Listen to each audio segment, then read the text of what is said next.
જી શરૂ કરીશું.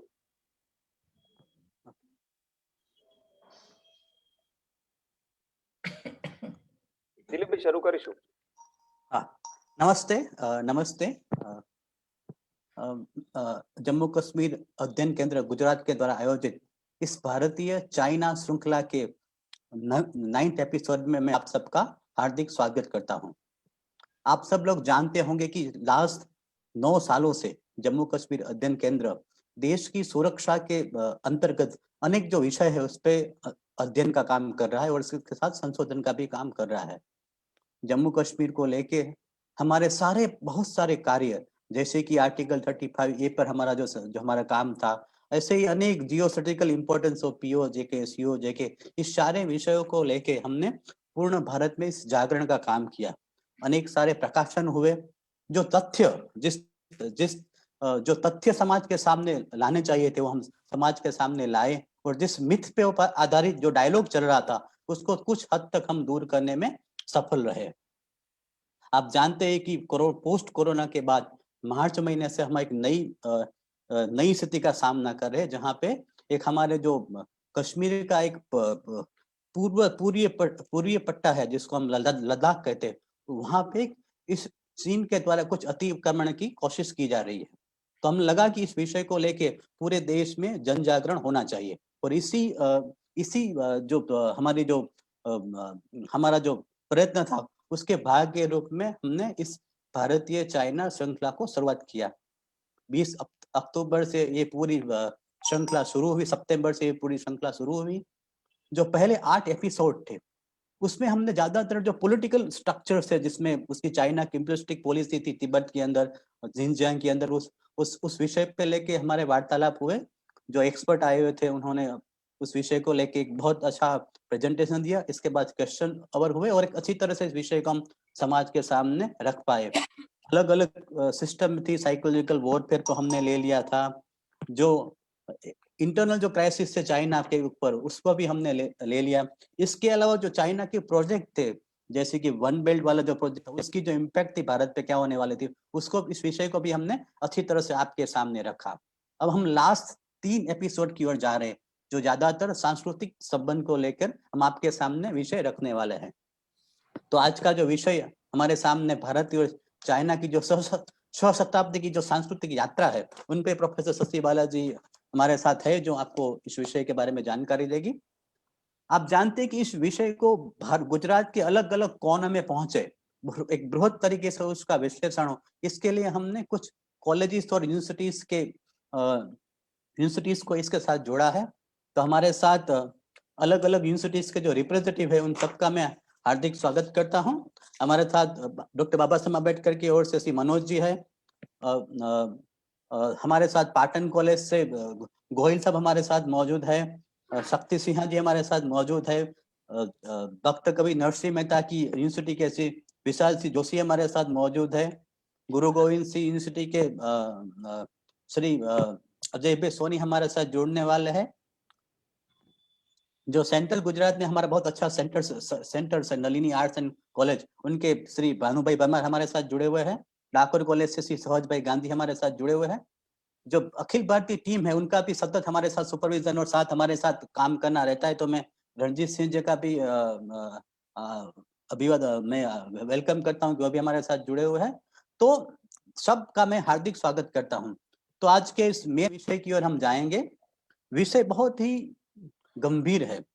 अगर आप 18वीं शताब्दी से पहले जाएं तो ये पूरा जो विश्व था वो एशिया सेंट्रिक विश्व था, जिसके अंदर भारत और चीन जो 2 ऊर्जा के केंद्र थे, और वहां से ही पूरा जो जो चिंतन, जो अलग अलग दर्शन इस दोनों देशों में होते थे, वो अलग अलग विश्व में जाते थे। लेकिन औद्योगिक क्रांति के बाद यूरोप वो आज ऊर्जा का केंद्र बना हुआ है।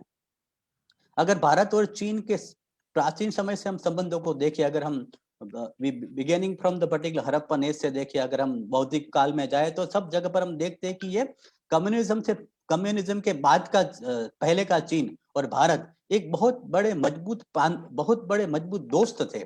एक कल्चरल ट्रांजैक्शन चलता रहा, यहाँ से बौद्धिक स्कॉलर्स चाइना में गए और वहां पे उन्होंने बुद्धिज्म को स्प्रेड किया। इसी तरह उस बुद्धिज्म के साथ भारतीय दर्शन भी चाइना में गया। तो मैं बहुत ज्यादा इस विषय पर नहीं बोलूंगा, आपको इंट्रोडक्शन दे दिया है। हमारे साथ मैडम शशि बालाजी हमारे साथ उपस्थित है।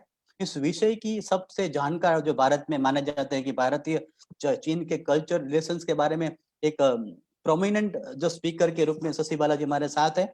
मूलतः वो डीन है centre for Indic studies Bhavans जो हमारी सिस्टम है उसके अंदर दिल्ली में वो काम करती है। मोर देन 10 बुक है और 75 से ज्यादा रिसर्च पेपर है इसी विषय को लेकर। उनका मेन सब्जेक्ट बुद्धिस्ट आर्ट रहा है, बुद्धिस्ट आर्ट और एशियन कंट्री के साथ जो हमारे कल्चर एक्सचेंज रहे हैं वो उनका मूल विषय रहा है। इस विषय को लेकर अनेक संशोधन पत्र, अनेक टीवी पर डिबेट, अनेक सारे कार्यक्रम में वो सतत इस विषय को वो जानकारी लोगों को देती रहती है। तो मैं मैडम का स्वागत करता हूँ और मैम को कहता हूँ कि अपना वो वक्तव्य चालू करें। जी नमस्कार, आप सभी को नमस्कार। सबसे पहले तो मैं जम्मू कश्मीर अध्ययन केंद्र एवं इस कार्यक्रम में जुड़ी सभी संस्थाएं, विश्वविद्यालय, महाविद्यालय सभी का धन्यवाद करती हूं कि उन्होंने एक ऐसा विषय समाज के समक्ष लाने का प्रयास किया जो कि भारत के लिए अतीव महत्वपूर्ण है, परंतु दुर्भाग्य से वह हमारे देश में अध्ययन अध्यापन के क्षेत्र से कहीं दूर छूट चुका है। हमारा पिछला 2 सहस्र से अधिक वर्षों का एक ऐसा इतिहास है जिसमें भारत जगत गुरु रहा। आज भी अनेक देश भारत को अपना गुरु मानते हैं। कारण बहुत से रहे, मैं उनके विस्तार में नहीं जाऊंगी। हम लोग आक्रमणों से त्रस्त, दासता से त्रस्त और उसके पश्चात स्वतंत्र होने के पश्चात भी 70 वर्ष से अधिक हो गए और अपने देश का जो एक स्वर्णिम इतिहास है, अपने देश के स्वर्णिम इतिहास के कुछ पन्ने हैं जिन पर अथाह सामग्री है। विश्व भर के विश्वविद्यालयों में, पुस्तकालयों में, संग्रहालयों में अनंत इस प्रकार का विषय, उससे संबंधित सामग्री, उस पर कार्य करने वाले लोग, विद्वान अनेक प्रकार से कार्य कर रहे हैं, परंतु भारत में यह विषय लगभग अछूता ही रह गया है। आज हम जो बात करने जा रहे हैं वह है भारत और चीन के सांस्कृतिक संबंधों की। मैं आपको सभी को कहना चाहूंगी, भारत और चीन सांस्कृतिक सखा रहे हैं, यद्यपि ना हमारी भाषा समान थी, ना हमारी लिपि समान थी, ना हमारा आचार विचार समान था, ना हमारा भोजन समान था। हमारे 2 देशों के बीच में लगभग कुछ भी समान नहीं था। समान था तो केवल एक विषय था, वह था नदियों के किनारों पे पुष्पित पल्लवित हुई संस्कृतियां। बंधुओं, जितने भी विश्व में धर्म, संस्कृति आदि पुष्पित पल्लवित हुई, जितनी सभ्यताएं का विकास हुआ, उनमें 2 मुख्य धाराएं बनकर हमारे समक्ष आती हैं। एक वह भारत के समान धारा है जिसकी ऋषियों मुनियों ने एक अनुपम थाती दर्शन के रूप में हमें दी और उसका विकास हुआ नदियों के तटों पर। जो संस्कृतियां और सभ्यताएं नदियों के तटों पर पुष्पित पल्लवित हुई, उनमें और रेगिस्तानी संस्कृतियों में एक बहुत बड़ा अंतर है। मैं उसके विस्तार में नहीं जाती हुई आगे बढ़ती हूँ। और यही कारण है कि हम लोग जो सभ्यताएं, संस्कृतियां नदियों के किनारे पली बड़ी हुई, वे परस्पर एक दूसरे को समझ पाती थी। भारत और चीन के सांस्कृतिक संबंधों का इतिहास लगभग 2300 वर्ष पुराना है। जो हमें सबसे प्राचीन विवरण मिलता है वह छिंगशी हुआंगती, वहां का एक सम्राट हुआ, उसके समय से मिलता है। यहाँ तक कि कहा जाता है कि चिंगशी हुआंगती यह मानता था कि उसमें सम्राट अशोक का रक्त है। सम्राट अशोक भारत के सबसे प्रभावी, सबसे विराट दृष्टि वाले ऐसे सम्राट हुए जिनमें एक ग्लोबल विजन, जिसको हम कह सकते हैं, वैश्विक स्तर पर उनका विचार था। उन्होंने एक और अपने प्रतिनिधि चीन में यूनान की तरफ भेजे। यूनान उस समय चीन का भाग नहीं था।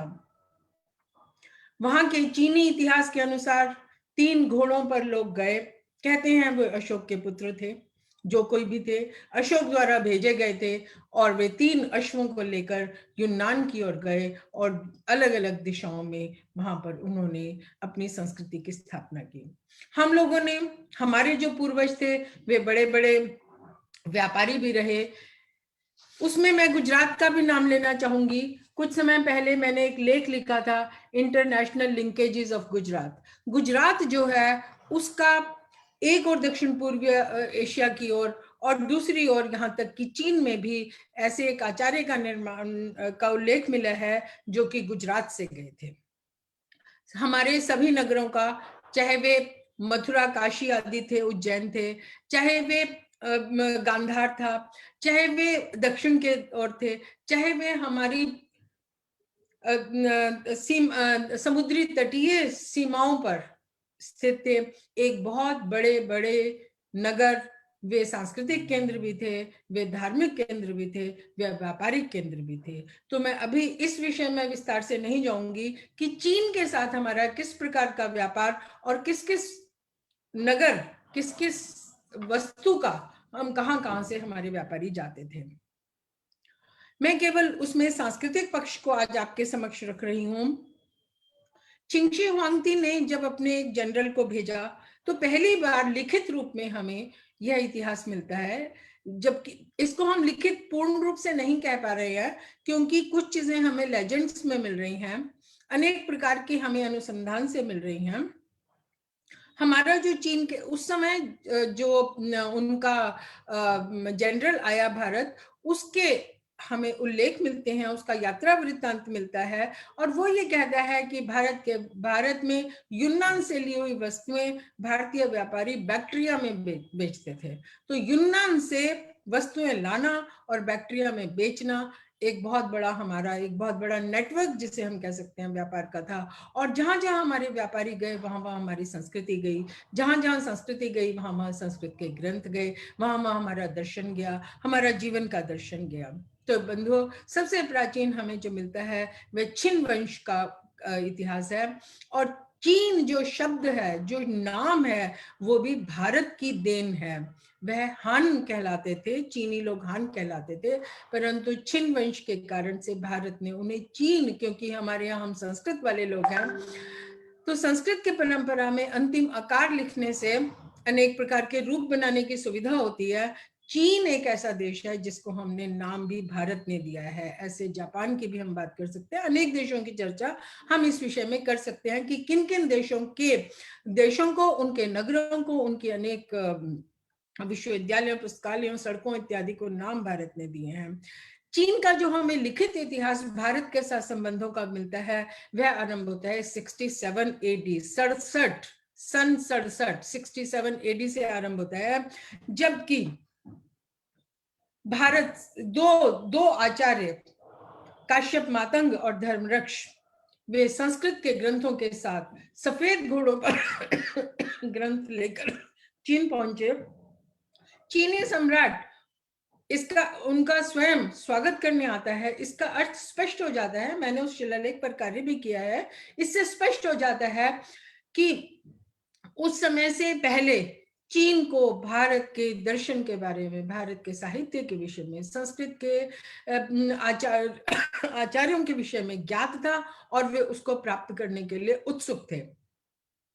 चीन के सम्राट मिंग को एक बार दिव्य स्वप्न हुआ ये भी उनके इतिहास में लिखा हुआ है। दुर्भाग्य से हमारे पूर्वजों ने इस प्रकार का इतिहास न के बराबर लिखा है, परंतु चीन एक ऐसा देश है जिसमें वहां के राजवंशों के इतिहास है, वहां के यात्रियों के वृत्तांत हैं, वहां पे अनेक प्रकार से शिलालेख हमें मिलते हैं जिनसे हमें स्पष्ट रूप से भारत और चीन के संबंधों का अध्ययन करने के लिए सामग्री प्राप्त हो जाती है।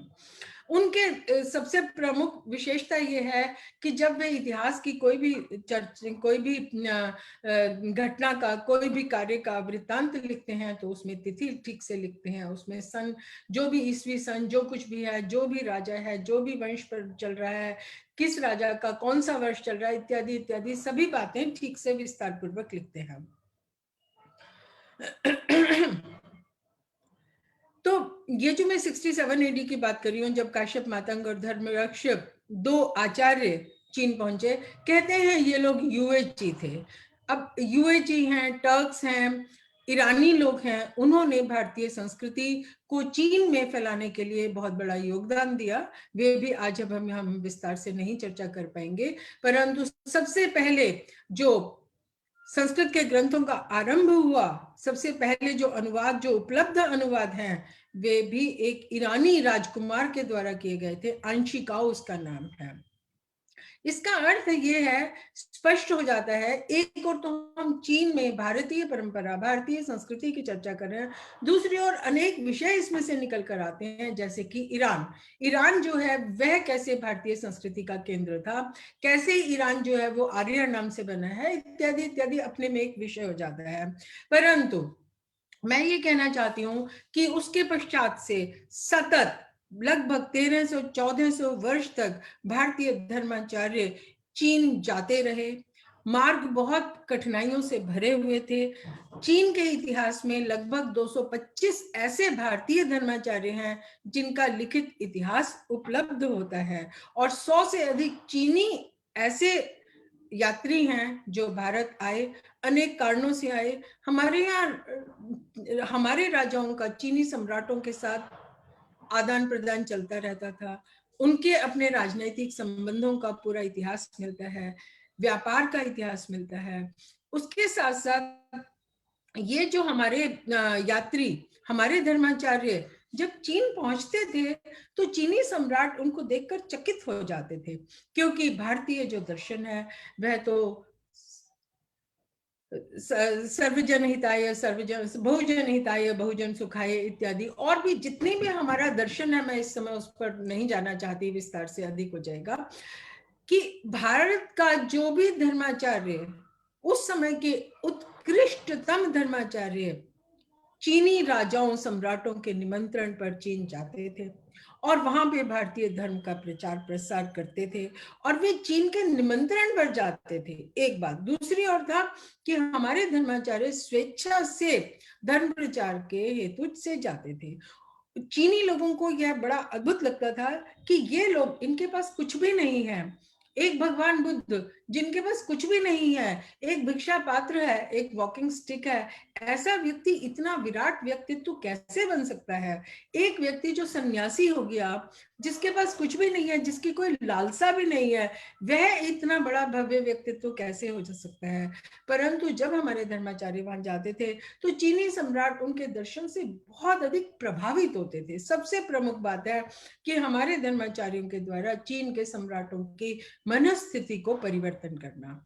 जब भारतीय संस्कृति चीन पहुंचना आरंभ करती है, तभी से जो चीनी सम्राट हैं, उनका जो तब तक का जीवन के प्रति दृष्टिकोण था वो कैसे परिवर्तन हो गया, वो हमें दिखाई देता है। वहां के जितने भी सांस्कृतिक अवशेष मिलते हैं उनको प्रमाण लेकर उनके आधार पर हम लोग कह सकते हैं कि जैसे ही भारतीय संस्कृति वहां पहुंचती है तो चीनी सम्राट टूम्स बनाने के स्थान पर समाधियां, भव्य बड़ी बड़ी किलोमीटर में फैली हुई समाधियां, बड़े बड़े उसमें मूर्तियां बनाई जाती थी, चित्रण किया जाता था, अनेक प्रकार से उसको अलंकृत किया जाता था। परंतु जैसे ही भारत की संस्कृति वहां पहुंचती है, वैसे ही उनकी सारी ऊर्जा जो है, उनकी सारी जो राजनैतिक ऊर्जा है, उनकी जो फाइनेंशियल जो उनकी पावर है, वो सारी की सारी परिवर्तन होके, उसकी धारा परिवर्तन होके अब जो उनके सम्राट थे वे किस बात में अपने आप को गर्व महसूस करने लगे, वो था संस्कृत के ग्रंथों का अनुवाद करना। मैं आपको बताना चाहती हूँ कि जब जब चीन में कोई समस्याएं आती थी तो चीनी सम्राट भारत से आचार्यों को बुलाते थे, उनसे चर्चाएं करते थे, उनको अपने राज प्रासादों में रहने की व्यवस्था करते थे, उनका इतना सम्मान करते थे ताकि वे उनके साथ बैठकर चर्चा कर सकें। जब भारतीय धर्म, भारतीय संस्कृति वहां पहुंची तो पहली बार उनको दया, करुणा, सद्भावना इत्यादि विषयों पर सोचने का अवसर मिला। अभी तक तो वे लोग केवल अपनी शक्ति, अपनी राजनीतिक शक्ति, हम कितने शक्तिशाली है, कितना लंबा समय जी सकते हैं, कितना हमारा प्रभावी साम्राज्य है, कितने बड़ी बड़ी हम समाधियां बनाकर ये दिखा सकते हैं कि उनके पास कितनी भव्यता है, कितनी शक्ति है। परंतु जैसे ही भारतीय संस्कृति वहां पहुंचती है तो चीनी सम्राट भव्य भवनों का निर्माण आरंभ करते हैं। भव्य भवन कौन से हैं? जहां कहीं भी आप विश्व में जाएंगे, जहां कहीं भी मंदिर हैं, जहां कहीं भी विहार हैं, स्तूप हैं, और उसके साथ साथ जो गुफा मंदिर हैं, जैसे कि हमारे यहाँ अजंता, एलोरा इत्यादि बहुत सारे गुफा समूह हैं, उसी प्रकार से चीन में भी भव्य भव्य कई कई किलोमीटर में फैली हुई गुफाएं चीनियों ने निर्माण की हैं। जब हम गुफाओं की बात करते हैं तो मुझे ध्यान आ रहा है वांगशुआंगसे का।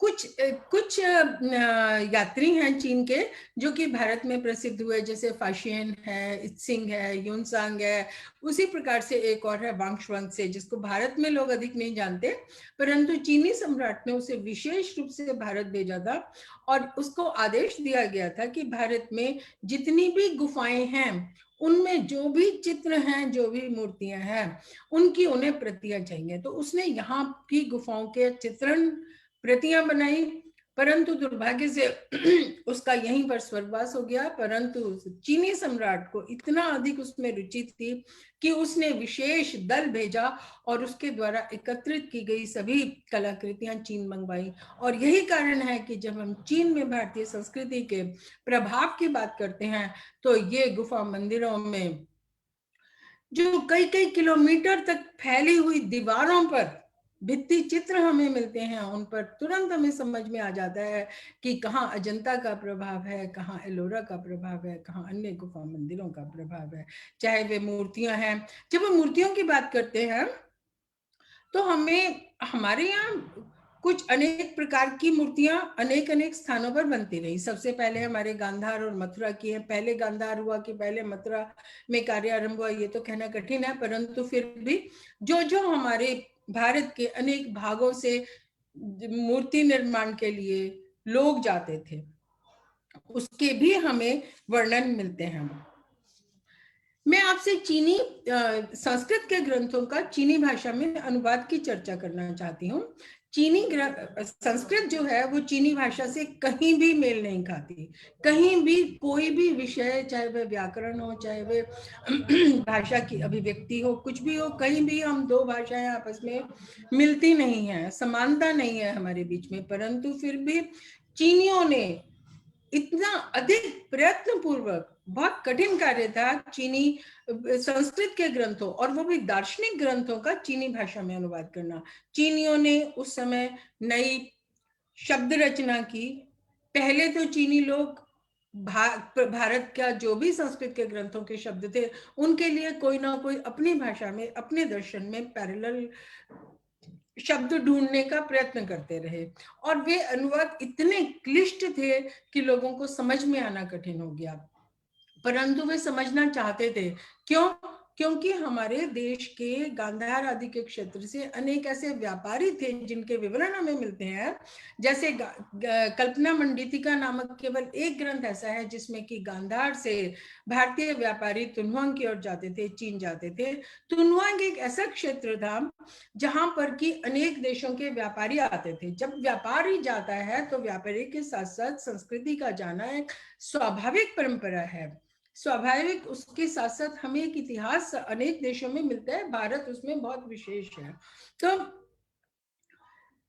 धीरे धीरे क्या हुआ, 2, 3, 4, 5, 10 जब पीढ़ियां आगे निकल गई तो वे लोग भारतीय जो व्यापारी गए थे उनकी जो आगे पीढ़ियां थी वे उस दर्शन को समझने के लिए बड़ा उनके लिए कठिन हो गया, भूल गए बहुत कुछ। तो उन्होंने कहा कि भाई अब ये जो है संस्कृत के ग्रंथों का अनुवाद होना चाहिए। राजाश्रय प्राप्त हुआ, कई कई हजार भिक्षुओं को बुलाया जाता था और कई बार तो ऐसी इतिहास मिलता है कि सम्राट जो है स्वयं बैठकर उस अनुवाद सभा की अध्यक्षता तक किया करते थे। एक एक शब्द जो संस्कृत से चीनी में अनुवाद होता था उस पर अनेक विद्वान बैठकर चर्चा करते थे कि क्या यह शब्द देना उचित है, उपयुक्त है, क्या यह इसके अर्थ को ठीक तरीके से चीनियों के लिए प्रस्तुत करता है। तो और फिर एक और बड़ी विलक्षण बात चीन में हमने देखी कि एक विद्वान ने एक ग्रंथ का मान लीजिए अनुवाद कर दिया, मान लीजिए सद्धर्म पुंडरीक सूत्र है। अब एक विद्वान ने एक समय में गया और कई सौ विद्वानों ने बैठकर उसका अनुवाद किया, परंतु कुछ समय पश्चात जो लोग थे सम्राट आदि थे उनको लगता था नहीं नहीं इसका अनुवाद पुनः होना चाहिए। उसके पीछे कई कारण थे। एक तो था पुण्य की प्राप्ति, कि जो भी संस्कृत के ग्रंथों का चीनी भाषा में अनुवाद करवाने के लिए सम्राट राजस्व देता है उसे पुण्य की प्राप्ति होगी। और दूसरा था कि उनके देश में व्याप्त अनेक प्रकार की समस्याओं का समाधान भी ये ग्रंथ प्रस्तुत किया करते थे। ऐसे भी हमें चीनी इतिहास में अनेक विवरण मिलते हैं। जैसे एक अमोघ वज्र नामक विद्वान हुए, वे उनको चीनी सम्राट ने विशेष रूप से बुलाया। वे जब चीन गए तो वहां पर उस समय चीन का सम्राट युद्ध से त्रस्त था। उसने वहां पर पूजाएं की, मंत्रों का पाठ किया, यज्ञ आदि किए और उसके कारण से कहते हैं कि वे सम्राट जो है वह युद्ध में जीत गया। तो एक और तो सम्राटों के मन में दया, करुणा, प्रेम, मैत्री, समानता कि सभी लोग समान है। चीन में समानता का कोई भाव पहले से नहीं था। चीन के सम्राट अपनी जो राजनैतिक शक्ति थी उस पर बड़ा गर्व करते थे, परंतु सभी लोग समान है ऐसा उनके यहाँ चिंतन नहीं था। परंतु हमारे देश का चिंतन ये है कि जो भी व्यक्ति इस संसार में जन्म लेता है उसके हृदय में भगवान का वास होता है। हृदयस्थम भावय देवम। ऐसे ही जब बौद्ध धर्म वहां गया तो बौद्ध दर्शन की दृष्टि से समाज का चाहे कोई भी व्यक्ति हो, कितना भी निर्धन हो, पढ़ा लिखा है नहीं है, उसका राजनीतिक दृष्टि से कोई स्थान है अथवा नहीं, परंतु सभी के हृदय में बुद्धंकुर होता है। सभी के को ईश्वर ने एक शक्ति देकर भेजा है कि वह बोधि प्राप्त कर सकता है। तो चीन में भारतीय संस्कृति के व्याप्त होने का ये एक बहुत बड़ा कारण बना कि यह राज प्रासादों से लेकर जन जन के हृदयों पर राज्य करने लगी। क्यों? क्योंकि जन जन इसके दर्शन से प्रभावित हुआ। जन सामान्य को पहली बार समझ में आया कि जो स्थिति ईश्वर ने सम्राट को एक मनुष्य के रूप में देकर भेजा है वही शक्ति, वही क्षमताएं उसकी भी दी है। तो वह भी गौरवान्वित होकर जीवन की जीने की इच्छा रखने लगा। तो इससे लोगों को जब वहां पर बौद्ध विहार बने तो एक नई परंपरा आरंभ हुई कि हर व्यक्ति जो है वो विहार में आने के पश्चात सभी लोग समान हैं, सभी लोगों को अध्ययन की समान अवसर प्राप्त हो सकते हैं। तो ये जो भारतीय आचार्य वहां गए उनका सबसे बड़ा योगदान रहा चीन की संस्कृति के अभ्युदय में, चीन की संस्कृति के विकास में। चाहे जब हम संस्कृति की बात करते हैं तो भारतीय संस्कृति केवल एक कोई भौतिक संस्कृति नहीं है। हमारी संस्कृति की जब हम बात करते हैं तो हमें इंटेलेक्चुअल हमारी जो कल्चर है उसके बारे में भी बात करना होगा, एथिकल कल्चर भी है। हमारा जो दर्शन है उसमें सारा समाज साथ में लेकर चलता है हमारा दर्शन। तो इसके कारण जब हमारे धर्माचार्यों ने इस प्रकार के विचार उन तक पहुंचाए तो एक और तो राजा इतने प्रभावित हुए कि वे भारतीय आचार्यों को, संस्कृत के आचार्यों को सेनाएं भेज के उठवाने लगे। जैसे कि सबसे बड़ा नाम जो इसमें आता है वह आता है कुमार जीव का। कुमार जीव कश्मीरी ब्राह्मण कुमारायण के पुत्र थे और कुमार जीव की माता का नाम जीवा था, जो कि कूचा एक छोटा सा राज्य था सिल्क रूट पर, जिसको आज हम सिल्क रूट कहते हैं, जो आज का चीन का शिनजियांग का रीजन कहलाता है, जो उइगुर शिनजियांग रीजन कहलाता है, वह पूरी तरह से भारतीय संस्कृति से ओतप्रोत था। वहां पर जितने विहार बने, वहां पर जितने बड़े बड़े साम्राज्य बने, चाहे वे छोटे साम्राज्य थे, चाहे वे बड़े साम्राज्य थे, चाहे वे खोतान था या कूचा था, जब आप सिल्क रूट की, जब आप शिनजियांग की बात करते हैं, तो एक बात हमें अपने मन में स्पष्ट कर लेना चाहिए कि सिल्क रूट जो है, उस पर जो यात्राएं होती थी, वे कोई रोड नहीं था। क्यों? उसके कई कारण थे। एक तो जब यात्री चलते थे, चाहे वो चीन से जा रहे हैं, चाहे वो भारत से जा रहे हैं, तो अपने साथ बहुत कुछ सामग्री लेकर जाते थे, उसके साथ साथ सोना आदि भी बहुत सा लेकर चलते थे, और रास्ते में लुटेरे डाकू आदि उनको घेर लेते थे। एक बात।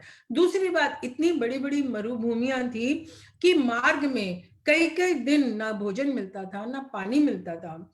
अभी मैं कुछ वर्ष पहले ही इस सारे रूट का भ्रमण करके आई हूँ, और बड़ा आश्चर्य होता था कि कई बार 800-800 किलोमीटर तक मार्ग में एक छोटी सी कोई ऐसी दुकान स्थान भी नहीं मिला जहां व्यक्ति पानी पी सके। जब हम रात को होटल में पहुंचते थे और उसके पश्चात सवेरे उठ के फिर चल देते थे, तो लगता था यात्रा बड़ी कठिन है। परंतु जब मैं कुमार जीव के जन्म स्थान पर पहुंची, जब मैं कुमार जीव के उन स्थानों पर पहुंची जहां जहां जाकर उन्होंने धर्म का प्रचार प्रसार किया, तो उस मिट्टी का नमन करके आई, वहां से कुछ पत्थर लेकर आई कि मैं उन धर्माचार्यों की मिट्टी को नमन करती हूँ, जिससे उनके कदम जहां पड़े हैं। और आज हम गाड़ियों में चलते हैं, होटलों में ठहरते हैं और कहते हैं यात्रा कठिन थी। उस समय जब ना कोई गाड़ियां थी, लोग पैदल चलते थे, घोड़ों पर चलते थे, कहीं मार्ग में घोड़े मर जाते थे, कहीं साथी मर जाते थे, कहीं प्यासे रहना पड़ता था, कहीं भूखे रहना पड़ता था, कभी मार्ग भटक जाते थे। इस प्रकार के अनेक वर्णन चीनी यात्रियों के यात्रा वृत्तांतों में हमें उपलब्ध होते हैं। जैसे ह्यूनसांग जब भारत आ रहा था, तो मार्ग में कई बार बेहोश हुआ, कई बार ऐसा आया कि उसको खाने के लिए एक कण भी नहीं मिला, उसे पीने के लिए एक बूंद भी नहीं मिली, उसके कई साथी मर गए और घोड़ा आदि भी मर गए। जब कुमार जी चीन की ओर जा रहे थे, तो मार्ग में उनका भी घोड़ा मर गया था। बात साथियों, मैं आपको बताना चाहती हूँ कि भारत के प्रति इतनी भक्ति चीन में रही है कि इस कुमार जीव के घोड़े का भी, जहां वो मरा, वहां पर उसका, वहां के स्थानीय लोगों ने धन संग्रह करके उसका एक स्तूप बनाया, और आज तक उस स्तूप पर लोग भक्ति भाव से जाते हैं। कुमार जीव के स्तूप पर आप जाकर देखिए, कितनी भक्ति भाव से आज भी लोग जाते हैं। कुमार जीव का जो स्थान है, जहां उनका परिनिर्वाण हुआ, वहां पर भी एक भव्य मंदिर, एक भव्य बहुत बड़ा भवन चीनी लोग बना रहे हैं। क्यों? क्योंकि कुमार जीव ने जिन ग्रंथों का अनुवाद किया, उनके आधार पर सारे पूर्व एशिया में भारतीय संस्कृति फैली है। हमारे लिए कुमार जीव जैसे वे सभी धर्माचार्य धन्य हैं, जिन्होंने भारत को जगत गुरु बनाया। तो कुमार जीव जिन ग्रंथों का अनुवाद कर रहे थे, तो उन्होंने जो पहले की परंपरा थी शब्दशः अनुवाद करने की, वो ना करके भावानुवाद किया। वे संस्कृत के बहुत बड़े विद्वान थे। मैंने कहा, उनके पिता कश्मीर के ब्राह्मण थे, कुमारायण नाम था। तो उनको जितना बौद्ध दर्शन पता था, हिंदू दर्शन पता था, उतना ही चीनी दर्शन भी पता था। जितनी उन्हें संस्कृत आती थी, उसके पश्चात उन्होंने बहुत अच्छे ढंग से चीनी भाषा भी सीख ली थी। अर्थात जो व्यक्ति स्वयं अकेला दोनों भाषाओं में पारंगत था, वह अद्भुत अनुवाद कर सकता था। तो आज तक जितने भी संस्कृत के ग्रंथों का पाठ, जितने भी संस्कृत मंत्रों का, सूत्रों का पाठ चीन, जापान, कोरिया आदि के देशों में, उनके मंदिरों में होता है, वह सभी कुमार जीव की देन है। जापानियों का कहना है कि उनके यहाँ 75,000 मंदिर हैं, जिसमें से 65,000 मंदिर जो हैं वो उन ग्रंथों के दर्शन के आधार पर बने हैं जो कुमार जीव ने अनुवाद किए थे। तो कुमार जीव के अनुवाद जो हैं, वे सबसे सुंदर, सबसे सुललित और सुबोध भी हैं, और उसका पाठ करने की उसमें सुविधा भी है। ये कुमार जीव को जब चीनी सम्राट को पता चला, कुमारजीव की कीर्ति चीन तक पहुंची, तो उन्होंने अपनी कूचा के राजा से कई बार निवेदन किया कि कुमारजी को वो उन्हें सौंप दे, परंतु कूचा के राजा ने स्वीकार नहीं किया। अंत में चीनी सम्राट ने 70,000 सैनिकों की सेना भेज के कुमारजीव को उठवा लिया और उसके लिए उनके लिए विशेष व्यवस्थाएं की गई, विशेष विहार का निर्माण किया गया, अनुवाद की व्यवस्थाएं करवाई गई और उन्हें राजगुरु के पद पर आसीन करवाया गया। केवल कुमारजीव नहीं, ऐसे कई धर्माचार्यों के हमें नाम उपलब्ध होते हैं कि जिनको वहां के सम्राट इतने उनके दर्शन से प्रभावित हुए, उनके कार्यों से उनके देश को इतना लाभ हुआ, चाहे वे युद्धों में विजय थी, चाहे वे समाज का उत्थान था, कल्याण था, चाहे वे देश का चतुर्दिक विकास था, चाहे वह टेक्नोलॉजी थी। जब हम टेक्नोलॉजी की बात करते हैं, जब हम संस्कृति की बात करते हैं, तो कहीं ना कहीं हम विज्ञान की बात को भी अछूता नहीं छोड़ सकते। जैसे कि चीन को भारत ने क्या दिया, टेक्नोलॉजी की दृष्टि से क्या दिया। हमारे यहाँ का कपास जो है, हमारे यहाँ का जो सूती कपड़ा है, वो विश्व भर में प्रसिद्ध था। यहाँ तक कि सम्राट एक दूसरे को जब भेंटें भेजते थे, उसमें भी भारतीय सूती वस्त्र भेजा जाता था। एक 2000 BC की मम्मी मिली है जिसमें कि भारतीय सूती वस्त्र लपटा हुआ प्राप्त हुआ है। चीन के सम्राट भारत से बहुत बड़े, एक तो उन्होंने सूती कपड़ा बनाना सीखा, दूसरा उन्होंने गन्ने के रस से गुड़, चीनी आदि बनानी सीखी। उनको चीनी को वहां पे स्टोन हनी कहते हैं। उनको हनी तो पता था, परंतु चीनी नहीं पती थी। मगध के राज्य में जिस समय ह्यूनसांग आया, तो उसने जब चीन लौट कर गया, तो वहां उसने यह भी विवरण दिया कि कैसे मगध में उसने देखा कि गन्ने के रस को उबाल कर अनेक प्रकार से मीठा बनाया जाता है। वहां का जो सबसे बड़ा इतिहास है, Chinese civilization, science and civilization of China, उसमें यह उल्लिखित है कि भारत में 4 प्रकार से की वस्तुएं बनती थी। जैसे कि जो हमें समझ में आता है उनको पढ़कर वो रहा होगा गुड़, बूरा, मिश्री और चीनी, क्योंकि उसमें यह लिखा है कि उसमें से एक प्रकार की जो स्टोन हनी है वो औषधियों में काम आता था, आयुर्वेद में। तो आयुर्वेद में जो हमारे यहाँ सबसे अधिक वैद्यों के द्वारा कहा जाता है लेने के लिए, चीनी नहीं अपितु मिश्री बताई जाती है। तो लगता है कि ये स्टोन हनी जो है मिश्री भी रही होगी। आयुर्वेद भी चीन पहुंचा और उनके इतिहास में ऐसे भारतीय वैद्यों के वर्णन मिलते हैं जो विशेष प्रकार की औषधियां देते थे। एक वैद्य के बारे में उन्होंने लिखा है कि वे ऐसा काढ़ा बनाते थे कि व्यक्ति 200 वर्ष तक जीवित रह सकता है। और मैं आपको बता दूं कि चीन में इमॉर्टैलिटी, बहुत लंबे समय तक जीवन जीना, अमर होना उसके लिए बड़ी लालसा थी, क्योंकि जो भी व्यक्ति अपनी इतनी शक्ति का प्रदर्शन करता है, शक्तिशाली बनता भी है, उसके लिए उसे कुछ भी करना पड़े वो करता है। तो छिंगशी ख्वांगती के लिए लोग ये कहते हैं कि उसका जो मृत्यु हुई वो पारा खाने से हुई।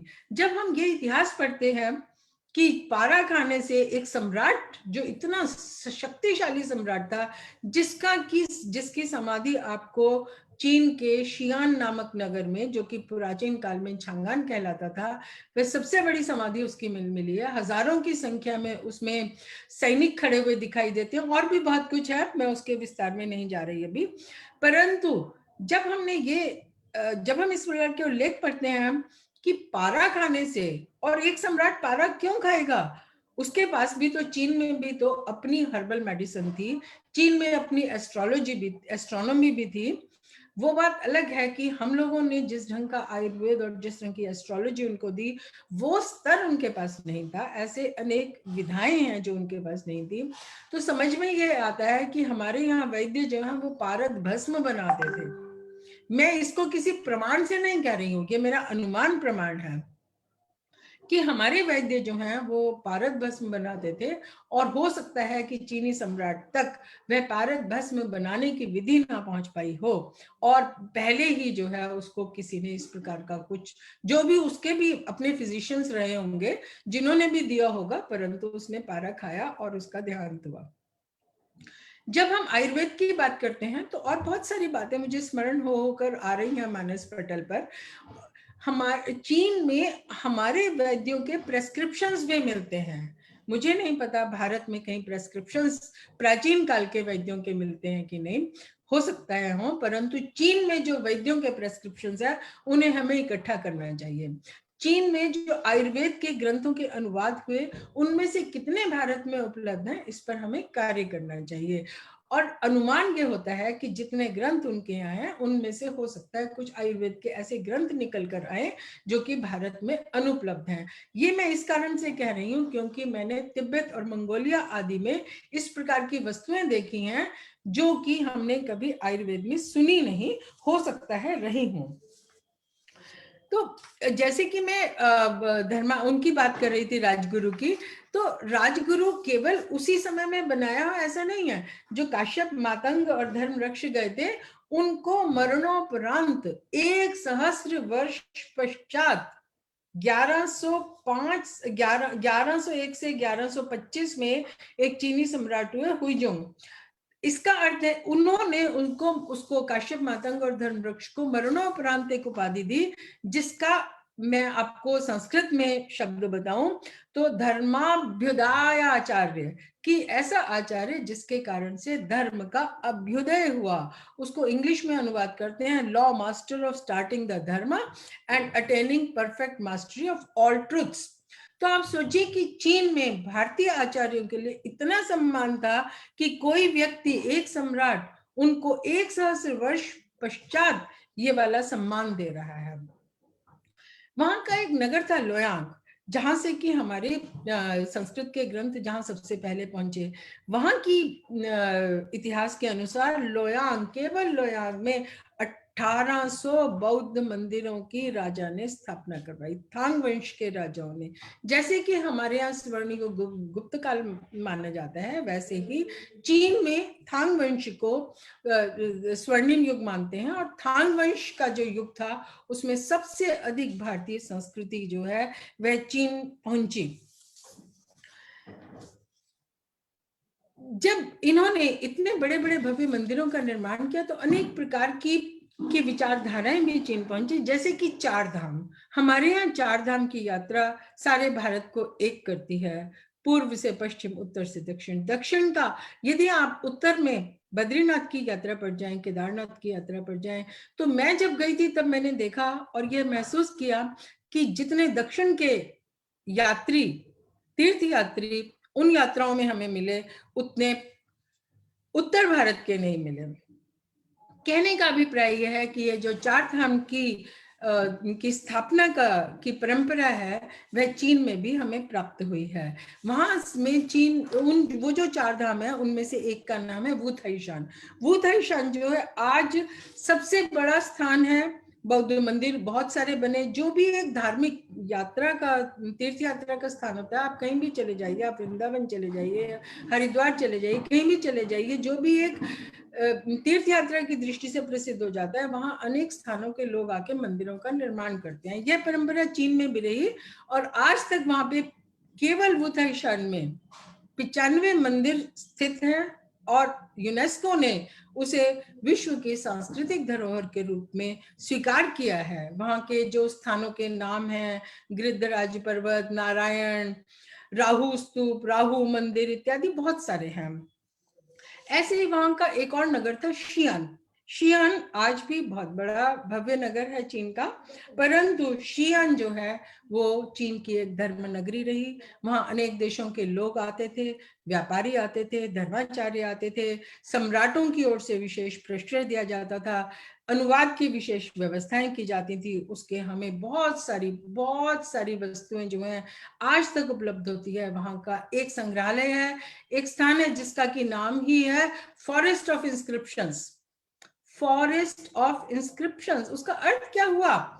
जब हमने जाकर देखा तो पता चला कि जो संस्कृत के ग्रंथ, बड़े बड़े आचार्यों ने संस्कृत के ग्रंथ चीनी में अनुवाद किए थे, उनको चीनी सम्राट ने शिलाओं पर खुदवा दिया ताकि जो भी व्यक्ति उसकी प्रति लेना चाहे वह अपना पत्र, मसी आदि देकर, या वहीं पर व्यवस्थाएं की जाती थी, उसकी प्रति बना सकता है। ऐसी सहस्रों शिलाएं चीन में व्याप्त थी, बहुत सारी समाप्त हो चुकी हैं, अभी भी बहुत कुछ उपलब्ध होता है।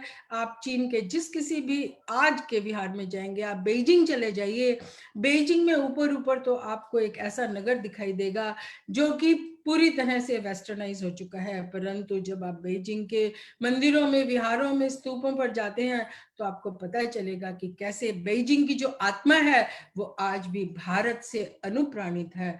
बेइजिंग जैसा जो नगर है वह भी भारत भावित नगर है।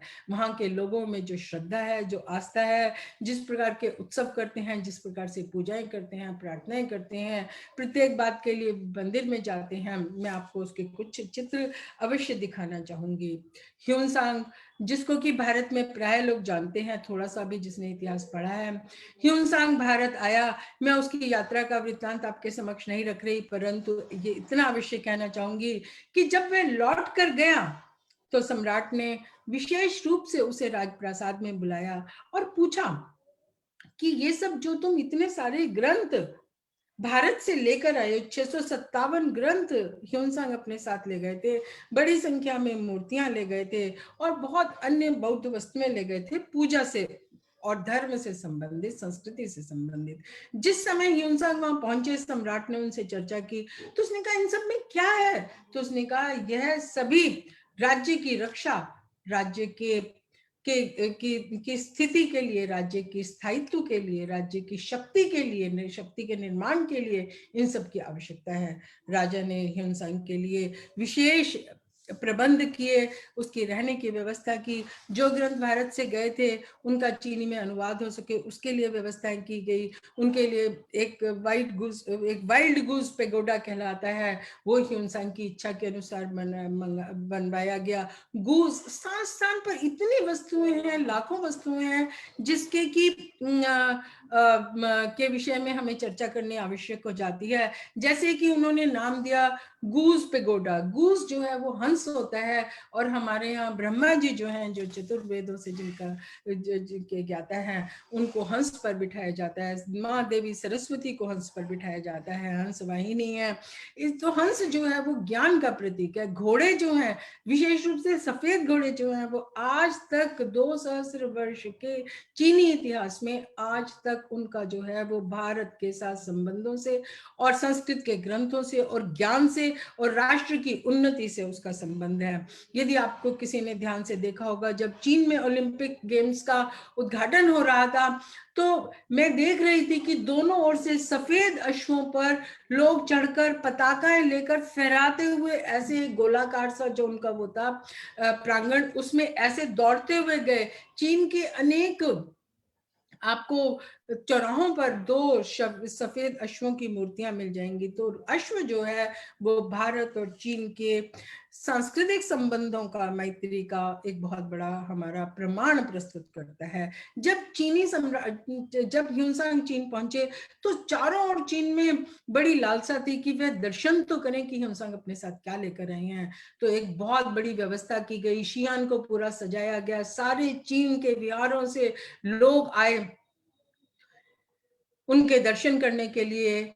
और उनके इतिहास में लिखा हुआ है कि जिस समय सारी वस्तुएं, सारे ग्रंथ, मूर्तियां आदि जो ह्यूनसांग भारत से ले गए थे, उसकी एक भव्य शोभा यात्रा निकाली गई। जिस समय वह शोभा यात्रा निकाली जा रही थी तो सड़कों पर कई किलोमीटर तक लाखों लोग एक दूसरे के ऊपर गिरे जा रहे थे। अर्थात इतनी लालसा थी कि भारत से आई हुई पुण्य वस्तुओं के दर्शन करने के। एक और बड़ी भारी परंपरा जो हमारे और चीन के संबंधों के बीच में एक प्रमाण प्रस्तुत करती है, वह दीक्षा की परंपरा है।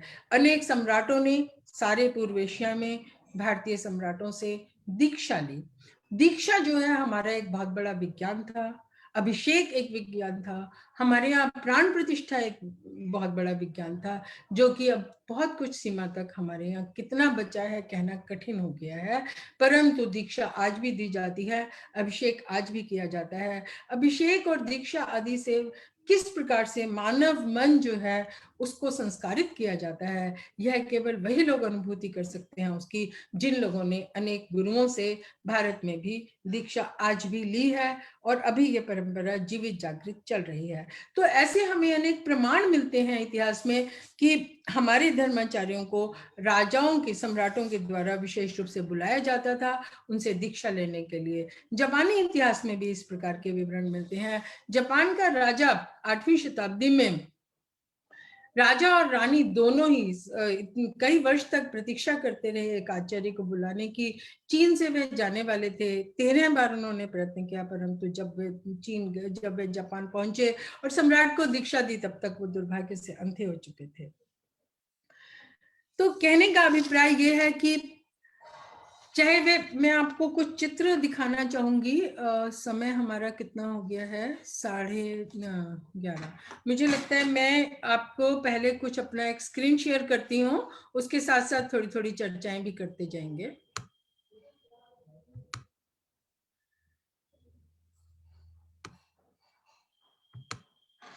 जी,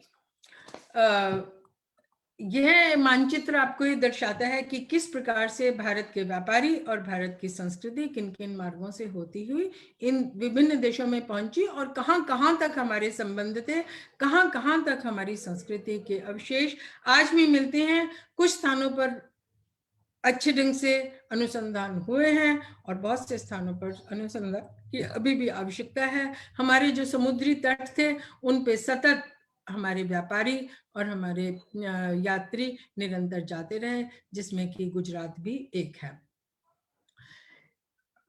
ये हैं कुमार जीव जिनकी मैंने चर्चा की। यह चित्र जो है मैं उनकी समाधि से लेकर आई थी खींचकर। जब तक भारतीय संस्कृति चीन में नहीं पहुंची थी तब तक किस प्रकार की वस्तुएं चीनी लोग बनाते थे उनका एक केवल दिग्दर्शन करती हुई मैं आगे बढ़ती हूँ। चीन के टूम्स से, जो वहां की समाधियों से जो वस्तुएं मिलती हैं वो इस प्रकार की वस्तुएं हैं। क्योंकि वे अपनी शक्ति, अपनी रासायनिक शक्ति और अपनी राजनीतिक शक्ति जो है उसका प्रदर्शन उनका मुख्य लक्ष्य था। ये भी आप जो देख रहे हैं किस प्रकार से चीन को, जो वहां पर म्यूजिक है, जो छिंगशी हुआंगती के समय में ईसा पूर्व तीसरी शताब्दी में ही भारतीय म्यूजिक जो है, भारतीय संगीत के स्वर जो है, सप्तस्वरी जो है वो चीन पहुंच गई थी। उसके आधार पर चीनियों ने अपना मिलिट्री म्यूजिक भी बनाया और अनेक प्रकार की संगीत की स्वर लहरियों का निर्माण किया। और वहीं से जो है, जब हम चीन के नृत्य देखते हैं, चीन के अनेक प्रांतों में अलग अलग प्रकार के नृत्य देखते हैं, तो स्पष्ट दिखाई देता है कि यह भारत के किस प्रांत से आया होगा। हम केवल अनुमान कर रहे हैं, इस पर अनुसंधान की विश्वविद्यालयों में आवश्यकता है कि किस प्रकार से चीन में भारतीय वाद्य यंत्र मिलते हैं, किस प्रकार से आज तक चीन में भारत की संगीत को सुरक्षित रखा गया है। बीजिंग के एक विहार में मैं जहां गई थी, वहां पर प्रतिदिन एक विशेष प्रकार के संगीत को बजाया जाता है ताकि वे सुरक्षित रह सके। कहते हैं वह इनका राज्य का राज संगीत था और उसे कोर्ट म्यूजिक के रूप में उन्होंने सुरक्षित रखा है। दूसरी ओर आप देख रहे हैं कि पहले जो टूम फिंगर्स थी और ये जो बौद्ध वो हैं मूर्तियां हैं, उनमें किस प्रकार के आप अंतर स्पष्ट रूप से देख सकते हैं।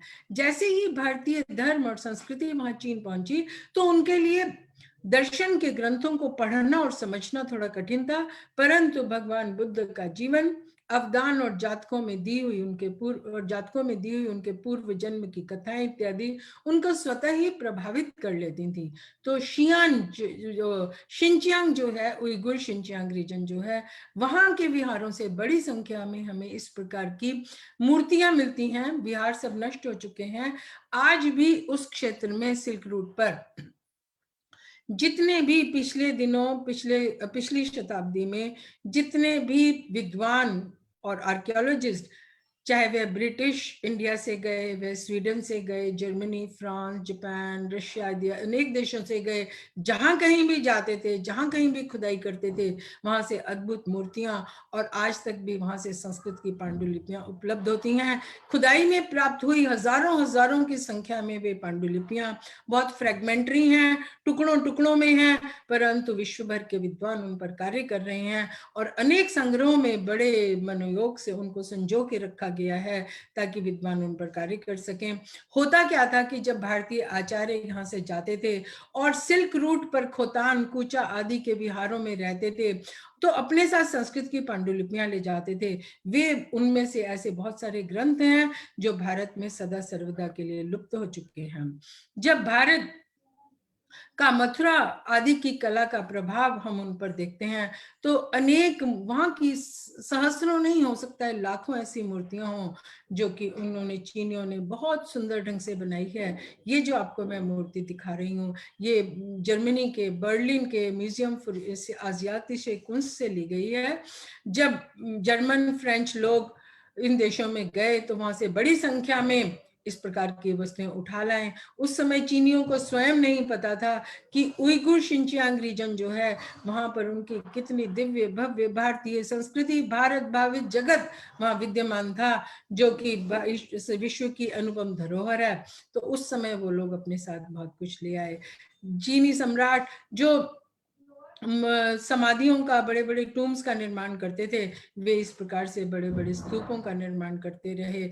जो हम बामियान में जो बड़े बड़े बुद्धों की प्रतिमाएं थी जो नष्ट हो गई, आतंकवादियों के द्वारा नष्ट कर दी गई, बामियान बुद्धा जो के नाम से जो कहलाती हैं, वे मूर्तियां वहां से जो आप ये एक भव्य मूर्ति में आपको चीन की दिखा रही हूँ लेशान से, आप देख सकते हैं नीचे लोग दिखाई दे रहे हैं, उनकी लोगों की ऊंचाई से आप इस मूर्ति की ऊंचाई का अनुमान कर सकते हैं किस प्रकार से लोग ऊपर चढ़कर जा रहे हैं। हमारे यहाँ मूर्ति, भव्य मूर्तियां, विराट मूर्तियों के जो निर्माण की विचार है वह ऋग्वेद से प्रारंभ हो जाता है। पुरुष सूक्त में कहा गया है सहस्राक्ष सहस्र शीर्षा पुरुष सहस्राक्ष सहस्रपाद। तो जो एक जब भगवान गीता में भी जब अर्जुन भगवान कृष्ण की बात से सहमत नहीं हो रहे थे, उनके विचारों को मानने के में सक्षम नहीं हो पा रहे थे, तो भगवान कृष्ण उन्हें अपना विराट स्वरूप दिखाते हैं। तो विराटता का जो दर्शन है वह हमारे देश में सदा सर्वदा से चला आया है। जब मैं संगीत की बात कर रही तो इस प्रकार के अनेक प्रकार के हमें संगीत के, चाहे वह बांसुरी हो चाहे अन्य वाद्य हो, वे अनेक प्रकार के आपको मिलते हैं। परंतु जब आप इस प्रकार के रूप देखते हैं तो स्वतः ही भगवान कृष्ण का स्मरण हो आता है।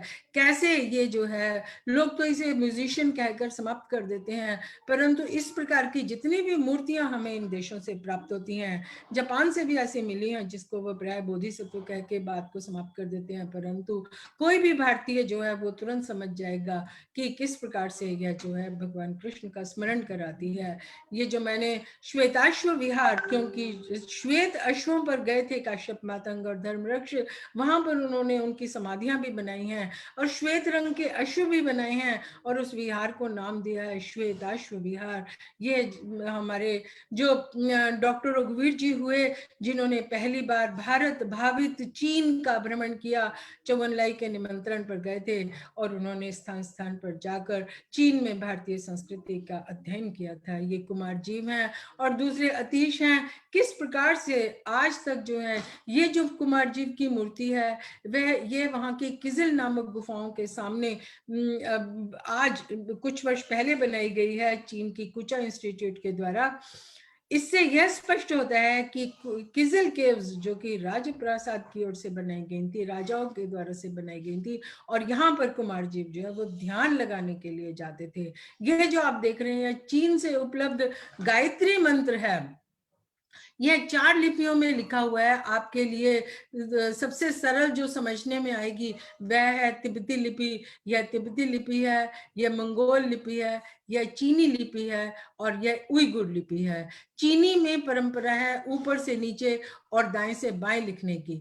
तो यहाँ आप देख सकते हैं ओम, भूर, भू, व आप पढ़ सकते हैं, स्वाहा पढ़ सकते हैं, स, त, वी, तु, ये आप पढ़ सकते हैं, और अंत में आप प्रचोदयात, प्र आप पढ़ सकते हैं।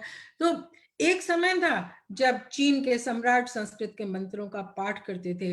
एक समय था जब चीन के सम्राट संस्कृत के मंत्रों का सहारा लेते थे देश की रक्षा के लिए। ये चीन की महाविति है, ग्रेट वॉल ऑफ चाइना।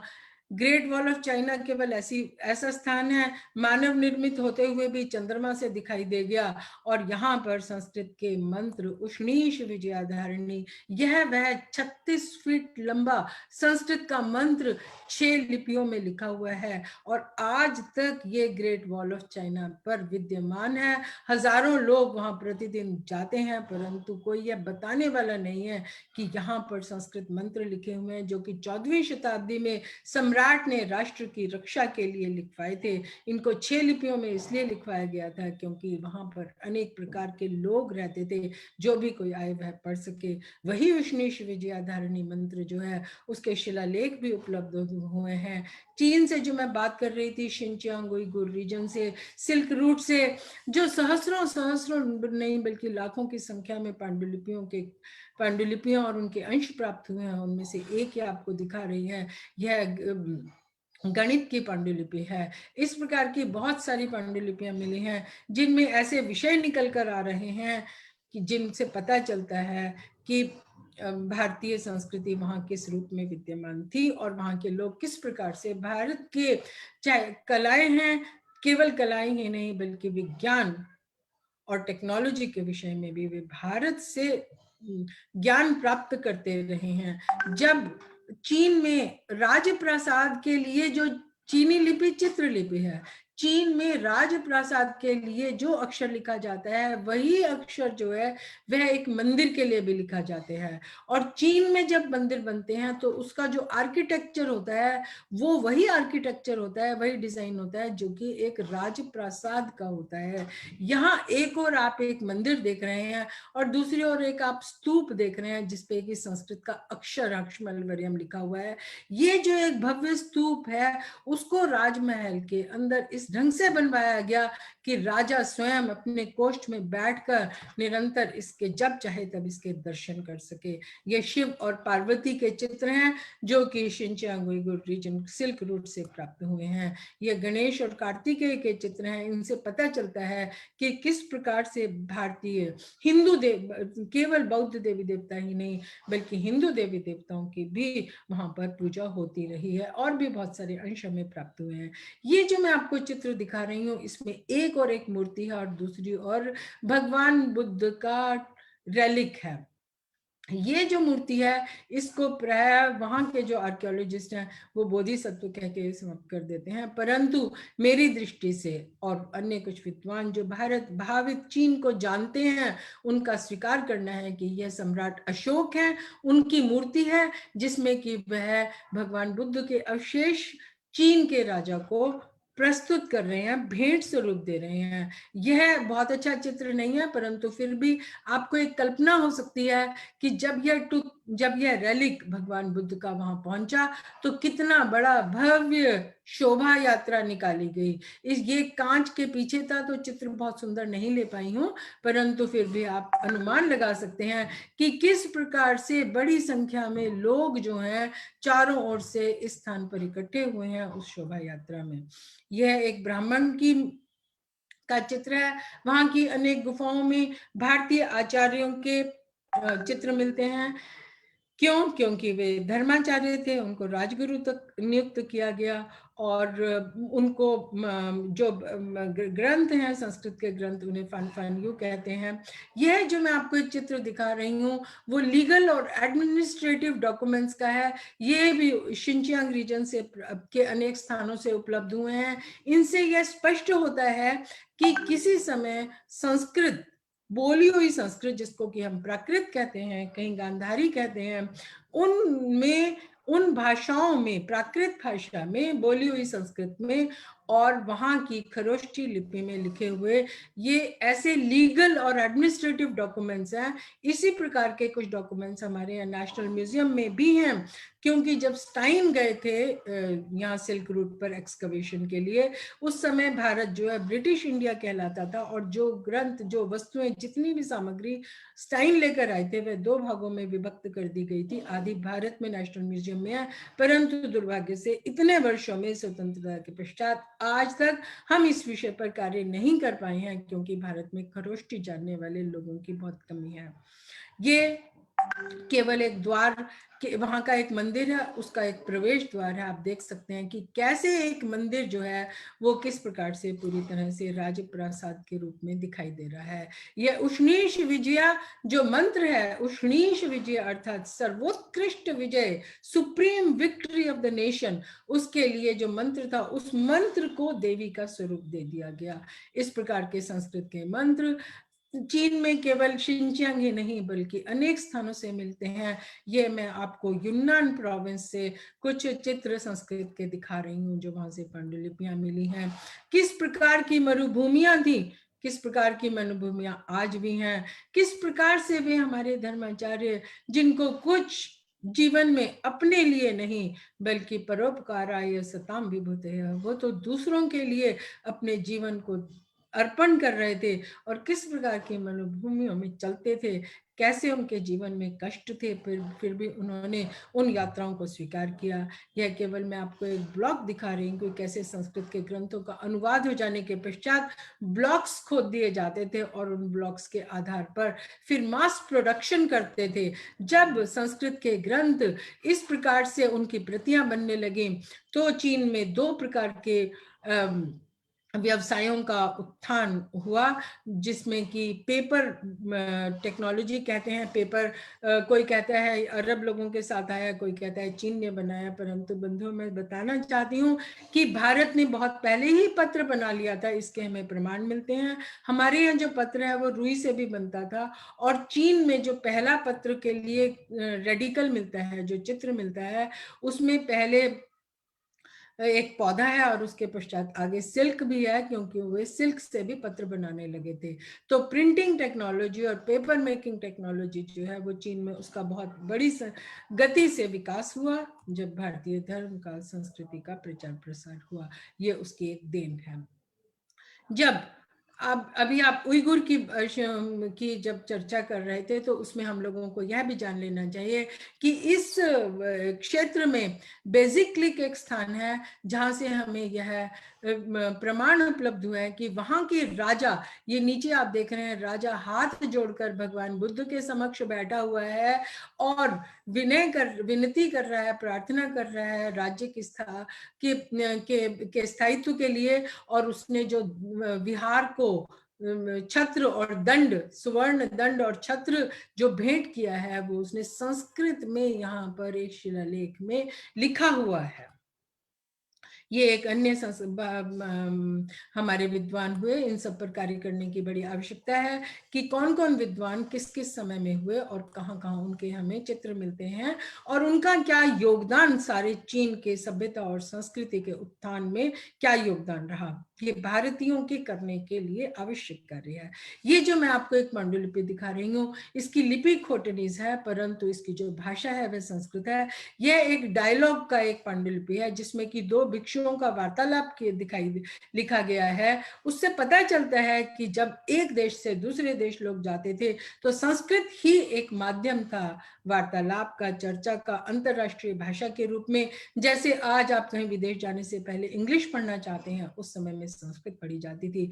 एक भिक्षु दूसरे भिक्षु से उसका कुशल क्षेम पूछता है, और फिर पूछता है कहाँ से आए हो, कौन से संस्कृत के ग्रंथ लाए हो, कौन से विहारों में जाओगे, कौन से तीर्थ यात्राएं करोगे, सम्राट से मिलने का समय निश्चित हो गया अथवा नहीं। ये एक टर्किश धारणी है। वह वैदिक धारणी से किस प्रकार मिलती है, उससे हमें पता चलता है कि टर्क्स जो हैं वो किस प्रकार से संस्कृत का को पढ़ते थे, समझते थे और लिखते थे। प्रचार प्रसार भी करते थे। ये एक बौद्ध स्क्रोल है जिसमें कि पुनः आप यहाँ पर संस्कृत में लिखी हुई देख सकते हैं। जब संस्कृत के इतने ग्रंथ वहां अनुवाद हुए तो एक समय वहां आया, समय समय पर चीन में अनेक बार ऐसा समय आया जब संस्कृति को नष्ट कर दिया गया। तो एक भिक्षु ने किसी गुफा में छुप के इन ग्रंथों का, संस्कृत के अनुवादित ग्रंथों का शिलाओं पर खोदना आरंभ किया और कई शताब्दियों तक यह कार्य चलता रहा। और आज 1122 संस्कृत के ग्रंथ जो हैं वो 77,000 शिलाओं पर युंजू नामक विहार में, ये बेइजिंग में है ये विहार, और आप देख रहे हैं यहाँ पर एक संस्कृत का अक्षमलवर्यम मंत्र भी लिखा हुआ है। ऐसे बहुत सारे मंत्र वहां लिखे हुए मैंने देखे थे। जब हमारे देवी देवता पहुंचे तो एक तो स्वरूप थे जो चीन ने स्वयं ले लिए, जैसे भारत में उपलब्ध थे वैसे ही, परंतु उन्होंने अपनी ओर से भी बहुत नई कलाकृतियां, नए ढंग से देवी देवताओं का निर्माण, रूपों का निर्माण किया। जैसे कि जब हम पूजा करने बैठते हैं तो पुष्प, धूप, दीप, गंध और नैवेद्य, 5 वस्तुएं पंचोपचार से पूजा करते हैं। और चीनियों ने, ये उनकी कल्पना थी कि स्वर्ग से अप्सराएं जो हैं वो वही सब पंचोपचार लेकर स्वर्ग से उतर कर आ रही हैं भगवान को अर्पण करने के लिए। यहाँ जो आप देख रहे हैं वह माल्या देवी है, जो मैं चीन से उपलब्ध संस्कृत के ग्रंथों की बात कर रही थी। यह एक बहुत ही महत्वपूर्ण ग्रंथ है, शारीपुत्र प्रकरण अश्वघोष के द्वारा लिखा गया 2री शताब्दी ईसा का, जो कि तुर्फान से प्राप्त हुआ है। इससे स्पष्ट यह संसार का सबसे प्राचीन संस्कृत की पांडुलिपि है। भारत में जो संस्कृत की पांडुलिपियां उपलब्ध हुई हैं वह नेपाल से सबसे प्राचीन पांडुलिपि 10वीं शताब्दी की आरंभ हुई है, जो प्राचीनतम, और भारत से प्राचीन जिसको कहेंगे वो चीन, जापान आदि से उपलब्ध हुई है। भारतीय जिस ढंग से मंदिर निर्माण करते थे वैसे ही चीनियों ने बहुत से मंदिरों का निर्माण किया। एक और आप देख रहे हैं ये महाबोधि मंदिर है भारत का, और दूसरी ओर ये महाबोधि मंदिर के आधार पर जो चीन ने बेइजिंग में है ये मंदिर, इसको ये 5 पेगोडा टेम्पल कहते हैं, परंतु यह महाबोधि मंदिर की प्रतिकृति है। ऐसी ही प्रतिकृतियां हमें अनेक देशों से मिलती हैं, जैसे यहाँ आप कंबोडिया और थाईलैंड से देख रहे हैं। अनेक देवियां, जैसे तारा देवी बौद्ध धर्म में बहुत एक विख्यात भी हैं और उनकी पूजा भी की जाती है, सतत पूजा की जाती है बौद्ध संसार में। दूसरी जो आप एक और देवी देख रहे हैं सौभाग्य की देवियों में से एक है।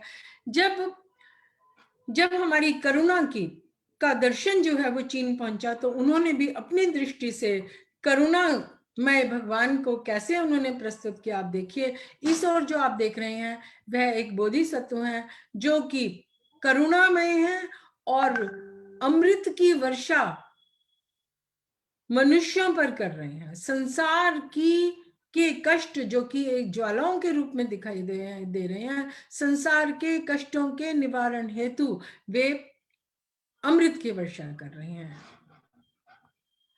सहस्त्रभुज की मैंने बात की कि ऋग्वेद में प्रारंभ हो जाता है पुरुष सूक्त में, उसकी परंपरा जो है हम सारे भारत भावित जगत में देखते हैं, चाहे वह मंगोलिया हो, चाहे वह इंडोनेशिया हो, सारा एशिया जो है, जहां कहीं भी आप जाएंगे वहां आपको भारत भावित जगत में सहस्त्रभुज की कल्पना मिल जाएगी अनेक रूपों में।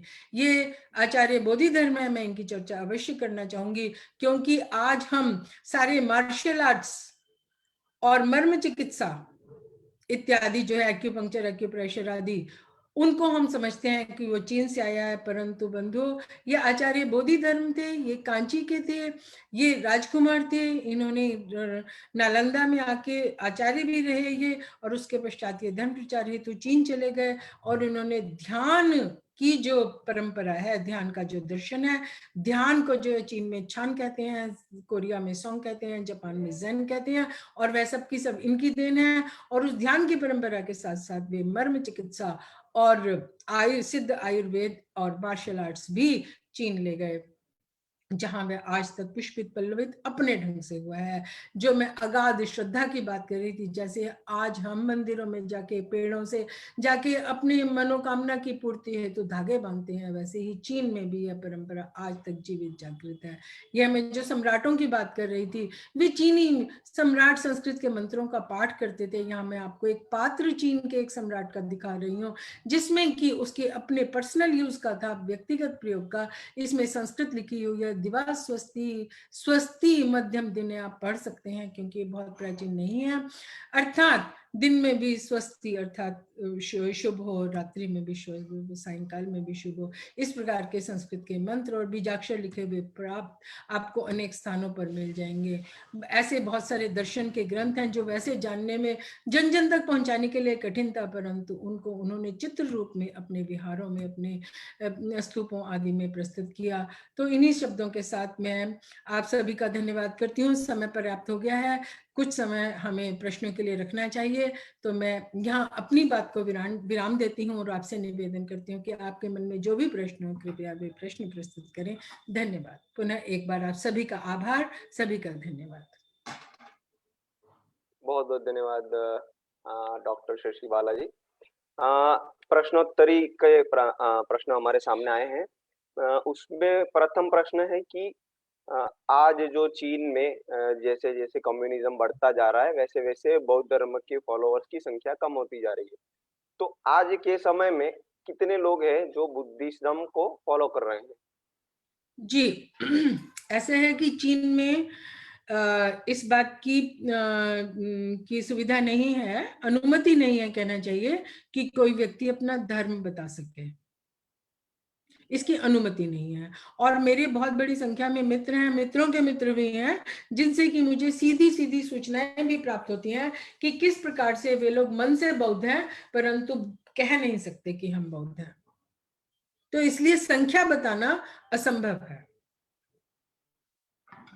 मैम, आज जो भारत का जो योगा है, जैसे लोग जानते हैं कि 21 जून को यूनाइटेड नेशंस ने भी पूरे विश्व के लिए योगा डे सेलिब्रेशन करने का एक अनुमान ये डिसीजन लिया था। तो चीन में ऐसे कितने लोग हैं जो आज योगा फॉलो करते हैं, जो इंडियन स्पिरिचुअलिटी है उसको फॉलो करते हैं? वही प्रश्न का फिर से वही उत्तर आ जाता है कि जो लोग स्पिरिचुअलिटी फॉलो करते हैं, योग जो है एक योग के लिए पहले जितना भी ये वाला संसार था, चाहे वह रशिया है वह चाइना है, वहां पे अनुमति नहीं थी। लोगों को दंडित किया जाता था। लोग छुप छुप के कमरों के अंदर, घरों के अंदर छुप छुप के वर्षानुवर्ष योग करते रहे। मैं ऐसे बहुत सारे लोगों को जानती हूँ, आज भी करते हैं। और मैं तो आश्चर्यचकित हो गई कि भारत का जो अध्यात्म का दर्शन है वो भारत की सबसे बड़ी शक्ति है, यह विश्व मानता है। भारत में अभी उसके प्रति इतनी श्रद्धा नहीं है, उतनी मान्यता नहीं है। परंतु जैसे कि आपको एक छोटा सा उदाहरण देना चाहूंगी कि जब मैं कोयम्बटूर में सदगुरु के ईशा के आश्रम में गई, तो वहां देखकर चकित रह गई कि सैकड़ों की संख्या में चीनी लोग वहां ध्यान लगाने आए हुए थे। और केवल ध्यान नहीं था, वो उनकी पूरी टेक्नोलॉजी सीख रहे थे। और ऐसे भी बहुत सारे लोगों को देखा मैंने, जो बड़े बड़े चित्र जो हैं वे अपने साथ खरीद कर ले जा रहे थे। वो तो पूजा की वस्तु है और वो जन सामान्य था। तो चीन में मेरे कुछ मित्र हैं, वो ये भी कहते हैं कि उनकी जो पूजाएं हैं, यहाँ तक कि रथ यात्रा भी चीन में प्रसिद्ध रही है, या रथ यात्राएं निकालने की भी परंपरा रही है। परंतु आज क्योंकि शासन की ओर से इसकी अनुमति नहीं है, तो लोग अपने घरों के अंदर एक कमरे से दूसरे कमरे में भी इस प्रकार की यात्राएं निकालते हैं और घर घर में पूजाएं करते हैं। और उसमें बहुत कुछ मिश्रण भी हो गया है। उसमें ताओइज्म जो है, कन्फ्यूशनिज्म जो है और बुद्धिज्म जो है, वो ओवरलैप भी हो गया है। परंतु मन से लोग भारत को स्वीकार करते हैं। समस्याएं अनेक प्रकार की हैं, जैसे कि चीनी लोग जब भारत आना चाहते हैं, तो भारत में जो हमारे जो आर्कियोलॉजिकल, अब तो वो आर्कियोलॉजिकल साइट्स हो गए, पहले जो हमारे धर्म के केंद्र थे, बड़े बड़े विहार थे, बड़े बड़े मंदिर थे, आज वो आक्रमणों में नष्ट हो जाने के कारण आर्कियोलॉजिकल साइट्स हो गए। और जब आर्कियोलॉजिकल साइट्स हो गए, जो हमारा भारतीयों का दृष्टिकोण है उनके रख रखाव का, वो एक किसी पवित्र स्थान के रूप में नहीं रहा, वो एक आर्कियोलॉजिकल साइट हो गई। परंतु जब इन देशों से तीर्थयात्री आते हैं इन स्थानों का भ्रमण करने के लिए, तीर्थ यात्राएं करने के लिए, तो उन्हें बहुत कष्ट होता है, शारीरिक दृष्टि से इसलिए कि व्यवस्थाएं ठीक नहीं होती, और मानसिक दृष्टि से इसलिए कि जूते पहनकर लोग अंदर जा रहे हैं, मूर्तियों के ऊपर चढ़ चढ़ के फोटो खिंचवा रहे हैं। तो जो मन वो लेकर आते हैं वो उनका यहाँ पे प्रसन्न नहीं हो पाता। एक और जो अन्य बात है जो प्राय महिलाएं मुझसे करती हैं वहां पर, वो उनका पहला प्रश्न होता है, is it safe to come to India? तो मैंने कुछ बैठकें जो मंत्रालय की ओर से हुई उनमें भी मैंने ये विचार दिया कि हमें जो है आर्कियोलॉजिकल साइट्स में, हम चाहते हैं टूरिज्म बढ़े, परंतु जो टूरिस्ट आता है वो एक टूरिस्ट के मन से कितना आता है और तीर्थ यात्रा की भावना से कितना आता है। तो हमें तीर्थ यात्रा की भावना से आने वाले विदेशियों का सम्मान करना चाहिए, उनके लिए उनके अनुरूप व्यवस्थाएं करनी चाहिए। तो वो हम भारत में नहीं कर पा रहे हैं, तो इसलिए बहुत सारी समस्याएं हैं। बड़ी संख्या में चीनी दुनिया भर में घूमते हैं परंतु भारत नहीं आना चाहते। और एक और जो मैंने वहां के नवयुवकों में देखा कि उनके मन में भारत के प्रति और धर्म के प्रति, दर्शन के प्रति की ओर से बहुत सारी भ्रांतियां भी हैं। जैसे यदि आपको समय होते एक उदाहरण दूं कि जब मैं शियान में थी तो हम लोगों ने दिन भर घूमने के लिए एक लड़की को दुभाषिया के रूप में, इंटरप्रेटर के रूप में ले लिया। प्रातः से सायंकाल तक वो लड़की हमारे साथ रही। वैसे ही मैंने पूछ लिया, आर यू बुद्धिस्ट? कहती है, no my parents are Buddhist but I am not. मैंने कहा क्यों, ऐसा क्यों हुआ भाई, या तो वो कन्वर्ट हो गई है, क्या हो गया है? तो उसने बताया कि नो, माय मदर सेज कि if you don't have time to chant sutras you can't be Buddhist. I said कि बट भगवान Buddha had never written this. कहीं नहीं लिखा हुआ कि अगर आप मंत्र का पाठ करने का समय नहीं है, मैं हिंदू हूं मुझे मंदिर जाने का समय नहीं है, मैं हिंदू हूं मुझे पूजा करने का समय नहीं मिला, कोई बात नहीं, हिंदू हूं तो हिंदू हूं। तो उसने दिन भर मुझसे सैकड़ों प्रश्न किए और अंत में जाते हुए जब बाय बाय करने लगी तो बोली, now I will be Buddhist again. और उसका दूसरा बात ये थी कि मेरे जैसे यहाँ पे बड़ी संख्या में नवयुवक हैं जिनके प्रश्नों के उत्तर कोई देता नहीं है, दे नहीं पाता, कहने का अर्थ है। तो उनको भारत की ओर से ऐसे लोगों की आवश्यकता है जो दार्शनिक दृष्टि से उनके मनों में जो प्रश्न हैं उनका उत्तर दे सके। मैम, वर्तमान परिस्थिति को ध्यान में रखते हुए, चूंकि अब जो चीन है, जो पूर्व में कम्युनिज्म और वर्तमान में जिस देश पर आज कैपिटलिज्म का प्रभाव बहुत अत्यधिक मात्रा में दिख रहा है, इस वर्तमान स्थिति को ध्यान में रखते हुए जो बुद्धिज्म है, जो हिंदू धर्म है, उनका फ्यूचर क्या देख रही हैं आप? देखिए, हमें एक तो यह बात स्पष्ट कर देनी चाहिए कि जहां व्यापार होता है वहां व्यक्ति अन्योन्याश्रित होता है, वह दूसरे को हानि नहीं पहुंचाता। एक जो व्यापारी है वो दूसरे व्यापारी को हानि नहीं पहुंचाता। बौद्ध धर्म में बड़ा है अन्योन्याश्रित एक विचार है, इंटरडिपेंडेंस का। जब राजनीति आ जाती है तो सब स्वार्थी बन जाते हैं, जब संस्कृति होती है तो निस्वार्थ भाव से सेवा होती है। तो भारत की सबसे बड़ी शक्ति यह है कि हम लोगों ने जो सांस्कृतिक सेवा की है वो निस्वार्थ भाव से की है और उसका सम्मान है।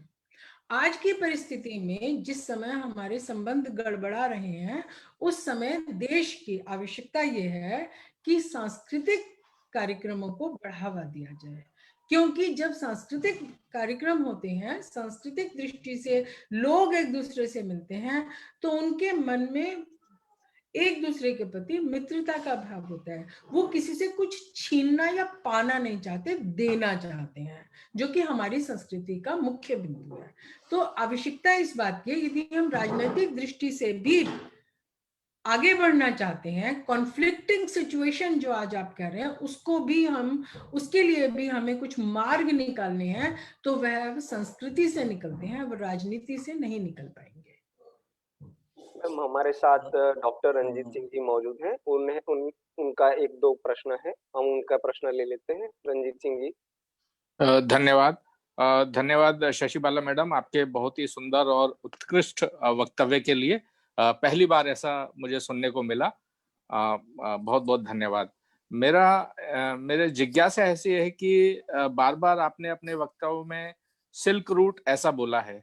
जब हम सिल्क रूट बोलते हैं तो हम ये मान के चलते हैं कि वो अर्थव्यवस्था को मजबूत करने के लिए या व्यापार के लिए बेसिकली वो रहा होगा, जबकि आपके वक्तव्य से ऐसा भी स्पष्ट होता है कि वो सिल्क रूट नहीं बल्कि वो एक तरह से कल्चरल रूट था। उस मार्ग से हमारे जो अध्यात्म और धर्म को का प्रचार प्रसार करने वाले लोग वो सुदूर क्षेत्रों में गए और वहां उन्होंने वो काम किया। तो हम उसको सिल्क रूट जैसे एक नैरेटिव चला ही हुआ है पूरी दुनिया भर में, उसको अगर हम कल्चर रूट कहना शुरू करें और उसको प्रस्थापित करें इस बात को, तो क्या ठीक नहीं होगा? तो अभी जो आपने जैसे कहा था कि कल्चरल एक्सचेंज बढ़ना चाहिए कल्चरली, तो ये सबको उससे बल मिलेगा, ऐसा मेरा मानना है। आपका क्या कहना है? आपने धन्यवाद। जो कुछ कहा वही मेरा भी मानना है और आपकी बात को मैं सर्वथा स्वीकार करती हूँ। वास्तव में जो मार्ग मैंने अपने 2-3 बार अपने वक्तव्य में कहा कि हमारे जिन मार्गों से व्यापार होते थे उन्हीं मार्गों से संस्कृति का भी प्रचार प्रसार हुआ। सिल्क रूट की जब आप बात करते हैं तो ये आधुनिक शब्द है जो कि यूरोप के विद्वानों ने दे दिया। सिल्क चाइना से एक्सपोर्ट होता था नहीं होता था, इस पर बहुत सारा मतभेद है। भारत में चीन से सिल्क आता था, इस बात पर भी मतभेद है। क्यों? क्योंकि कालिदास ने चीनांशुक शब्द का प्रयोग किया है। हमारे यहाँ कहते हैं, कुछ विद्वानों का मानना है कि हमारे मंदिरों में पताकाएं जो फहराई जाती थी उनका जो सिल्क है वो चीन से आता था, परंतु हमारे यहाँ हड़प्पा के समय से सिल्क हम लोग बनाते रहे हैं। चीन में सिल्क जो है वो केवल राज्य परिवारों तक प्रयोग के लिए सुविधा थी। इतनी उसकी इतना अधिक महत्व था उसका। आपने देखा होगा चीन के साम्राज्यों में बड़ी भारी भारी ब्रोकेड्स पहना करते थे। आज भी ब्रोकेड जो है, सिल्क ब्रोकेड जो है, वो बहुत ही महंगी वस्तु है और बड़ी एक उच्च स्थिति के लोग ही उसको प्रयोग कर पाते थे। तो सिल्क रूट शब्द जो है वह आधुनिक है, यूरोप के विद्वानों द्वारा दिया गया है, जो मान्यता अब बहुत सारे विद्वानों के बीच में नहीं रखता। हमारी दृष्टि से हमें उत्तरापथ आदि कुछ शब्द अपने प्रयोग करने चाहिए, क्योंकि यह शब्द जो है पाणिनि के समय से हमारे यहाँ प्रयोग होने आरंभ हो गए हैं। हमें उत्तरापथ शब्द यदि हम प्रयोग करें या सांस्कृतिक रूट, जैसे आपने कल्चरल रूट की बात कही, हमने एक इसके लिए शब्द दिया है सूत्र रूट।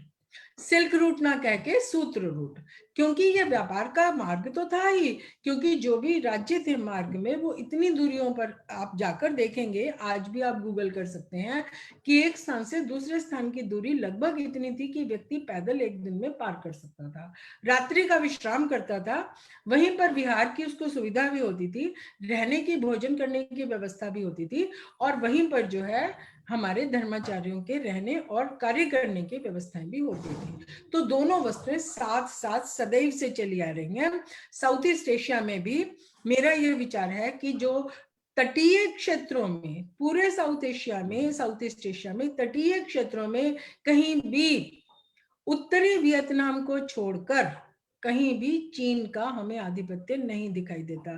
चीन जो उस ओर के समुद्रों पर अपना आधिपत्य जमाता है, वहां सारा का सारा भारत भावित जगत था। वहां के जितने भी कोस्टल टेम्पल्स हैं वो भगवान शिव के बहुत बड़ी संख्या में हैं। आप गुजरात में भगवान शिव के सोमनाथ मंदिर से चलिए, जहां से खड़े होके आप दक्षिणी ध्रुव तक मार्ग में कोई व्यवधान नहीं है, समुद्र जो है निर्बाध है। भगवान शिव जो है उनकी जटाओं में अर्धचंद्र है। चंद्रमा की स्थितियां जो प्रतिदिन परिवर्तन होती हैं उनके कारण ज्वार भाटा संचालित होता है, उसको कंट्रोल करने के लिए भगवान शिव से प्रार्थना करते हुए भगवान शिव की आराधना के अनेक मंदिर जो हैं इन कोस्टल एरियाज में बने हैं। तो हमें बहुत सारे विषयों पर आगे बढ़ के, बढ़त लेनी जिसको कहते हैं ना, आगे बढ़कर भारत को इस पर कार्य करना होगा। हम ये सोचें कि यूरोप इस पर करेगा या चीन करेगा, ऐसा नहीं है। ये भारत के करने का कार्य है कि हम इसे सिल्क रूट ना कह के सूत्र रूट तो बड़ी सुविधा से कह सकते हैं, क्योंकि यहाँ से हमें संस्कृत के ग्रंथों के उपलब्ध होने के कारण प्रमाण मिलते हैं कि किस किस ग्रंथ का कब कब अनुवाद हुआ, उसके कारण कौन से संप्रदाय जो हैं वो आरंभ हुए, कौन से मंदिरों का निर्माण हुआ, उसमें किसकी पूजा हुई, किस कारण से हुई इत्यादि। तो पूरा एक इतिहास है जिस पर हमें कार्य करने की आवश्यकता है, तभी हम इसे सांस्कृतिक मार्ग कह सकते हैं। और सांस्कृतिक भी भारतीय सांस्कृतिक मार्ग कुछ ऐसा नाम देना चाहिए, उसके लिए कार्य करना पड़ेगा, अनुसंधान भी करने पड़ेंगे। मैम एक मेरा क्वेश्चन था। मैं मानता हूँ कि धर्म और दर्शन का जो रिफ्लेक्शन होता है वो सोसाइटी का जो स्ट्रक्चर होता है उसके अंदर होता है, चाहे जॉइंट फैमिली सिस्टम हो, चाहे मोक्ष की अवधारणा हो, चाहे शादी की जो भारतीय अवधारणा है, क्या वही अवधारणा आपको चाइनीज सोसाइटी में दिखती है? मृत्यु के बाद का जीवन। जी, मृत्यु के बाद का जीवन के, देखिए जितने भी विहारों में आप जाएंगे, जितने भी इतनी बड़ी संख्या में लोग आपको पूजाएं करते हुए दिखते हैं। तो पूजाओं के दो कारण होते हैं। सबसे पहला कारण तो होता है इस जीवन में हमारी जो इच्छाएं हैं, जो आवश्यकताएं हैं, उनकी पूर्ति हेतु पूजा करना। और दूसरा जो आपने बात की, मृत्यु के उपरांत हम कहाँ जाएंगे, उसके लिए जो अमिताभ आदि एक बौद्ध देवता है अमिताभ, सबसे अधिक पूजा जो है चीन में मैंने उनकी देखी, बड़ी बड़ी संख्या में। अब इतना समय नहीं है कि मैं आपको वो सब चित्र दिखा पाती। इतना भाव विभोर कर देते हैं कि किस प्रकार से लोग आ रहे हैं, और अपने कपड़े तो अब किसी ने जींस पहनी है, किसी ने शॉर्ट्स पहने हैं, चाहे महिला है चाहे पुरुष है, अलग अलग प्रकार के वेस्टर्न कपड़े, परंतु मंदिर में तो वो स्वीकार नहीं है, तो उनको वहां पे मंदिर की ओर से विशेष वस्त्र दिए जाते हैं। ये परंपरा थाईलैंड में भी है कि आपको समुचित वस्त्र पहनकर ही मंदिर के अंदर प्रवेश करने की अनुमति है। तो वहां पर मैं एक बिहार में पहुंची तो वहां लोग परिक्रमा कर रहे थे, जैसे कि परिक्रमा जो है हमारे यहाँ मंदिरों में होती है, वहां भी होती है। तो जो मुख्य मूर्ति बिहार मंदिर में थी वो अमिताभ की थी, और उसके चारों ओर लोग परिक्रमा कर रहे थे और मंत्र का उच्चारण करे जाओ, अमिदो अमिदो। तो अमिताभ जो है वो सबसे अधिक शक्तिशाली ऐसे देवता के रूप में पूजे जाते हैं जो मृत्यु के उपरांत, जिनका स्वर्ग उन सभी को उपलब्ध है, जिसको सुखावती कहा जाता है।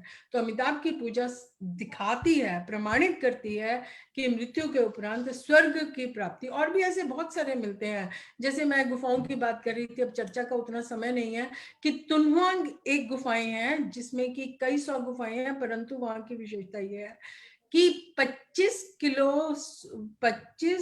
वर्ग किलोमीटर का भित्तियों का जो स्थान है उसमें भारतीय ग्रंथों के दर्शन का चित्रण किया गया है, और उसमें अधिकतम संख्या जो है वो स्वर्ग के दृश्यों की है, चाहे वो किसी भी भगवान के हो। हमारे यहाँ भी इंद्र का स्वर्ग अलग है, विष्णु का अलग है।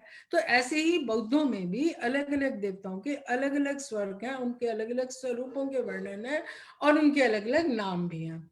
तो तुनहुआंग में बड़ी संख्या में वो उन स्वर्गों के दृश्य चित्रित हैं। और एक चीज मैं आपको बताना चाहूंगी, जो आपने मृत्यु के उपरांत की बात की, एक स्थान है वहां किजिल, जहां से मैंने उनकी मूर्ति दिखाई आपको, कुमार जी की।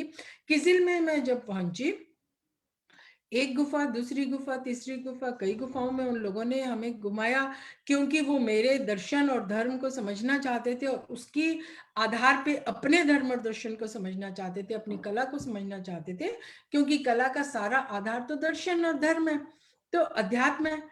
तो मैंने एक गुफा, दूसरी गुफा, कई गुफाएं, क्योंकि सब नष्ट हो चुकी हैं, मुख्य मूर्ति तो बची नहीं, सब जब इस्लाम का आक्रमण हुआ तो सब नष्ट हो गया, और यहाँ तक कि भित्तियां जो उनकी, उनके चित्रों को भी बहुत बड़ा संख्या में नष्ट कर दिया गया। जर्मन लोगों ने इस पर लिखा है अपनी पुस्तक में कि जब जर्मन लोग वहां पहुंचे तो वहां के गांव के लोगों ने ये बताया कि उन्हें ये कह दिया गया कि ये जो जितने भी भित्तियों पर चित्र भगवान के बने हुए हैं, यदि तुम इन्हें खत्म नहीं करोगे तो ये रात को भूत बन के आएंगे और तुम्हें भी खत्म कर देंगे, और तुम्हारी जो खेती है उसको भी नष्ट कर देंगे। तो अब यदि कोई इतने बड़े मरुभूमि में रहता है और छोटी मोटी खेती करके कुछ प्राप्त करता है, वो तो किसी भी कॉस्ट पे उसको बचाएगा नहीं।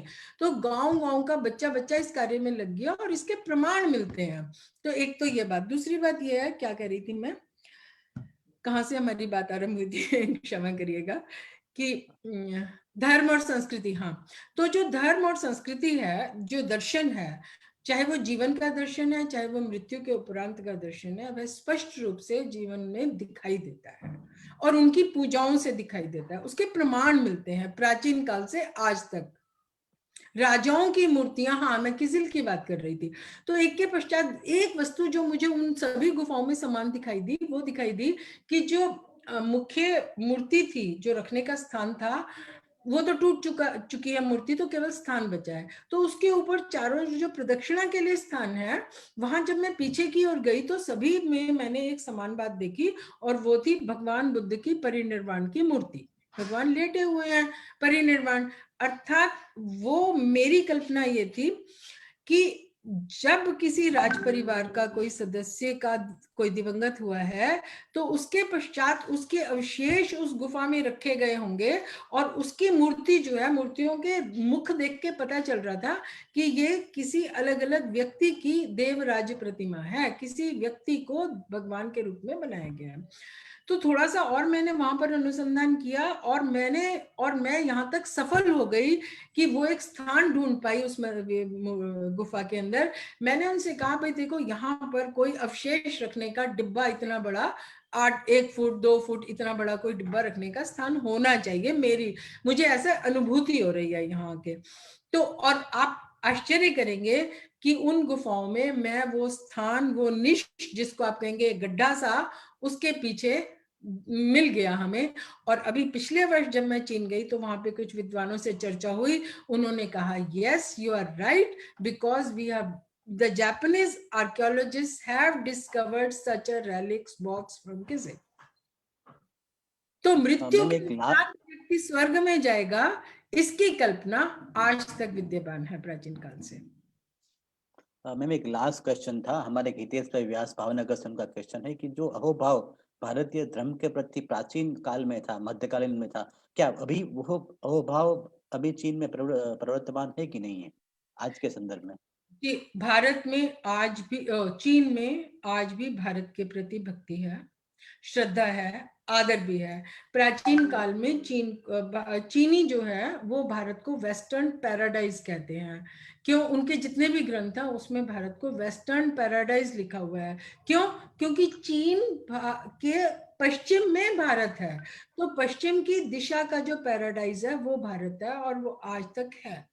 और चीन, मेरे तो बहुत से मित्र हैं क्योंकि, और भारत आते हैं, घूमते हैं, अनेक तीर्थ यात्राएं करते हैं। मैं जानती हूँ उनको कि कैसे जो है वो बड़े भक्ति भाव से Holi land of Buddha, Holi land of Buddha. एक बार एक कोई युवक आया यहाँ, तो उसका यहाँ कुछ चोरी वोरी हो गया, कैमरा वगैरह, और उसकी माँ का फोन आता है, कहती है how can it be possible in the land of the Buddha. तो आप इस प्रकार के विचारों से उनकी कल्पना का अनुमान कर सकते हैं कि यदि एक व्यक्ति का कैमरा चोरी हो गया तो वो ये सोच रहा है कि अच्छा, भगवान बुद्ध के देश में चोरी भी होती है।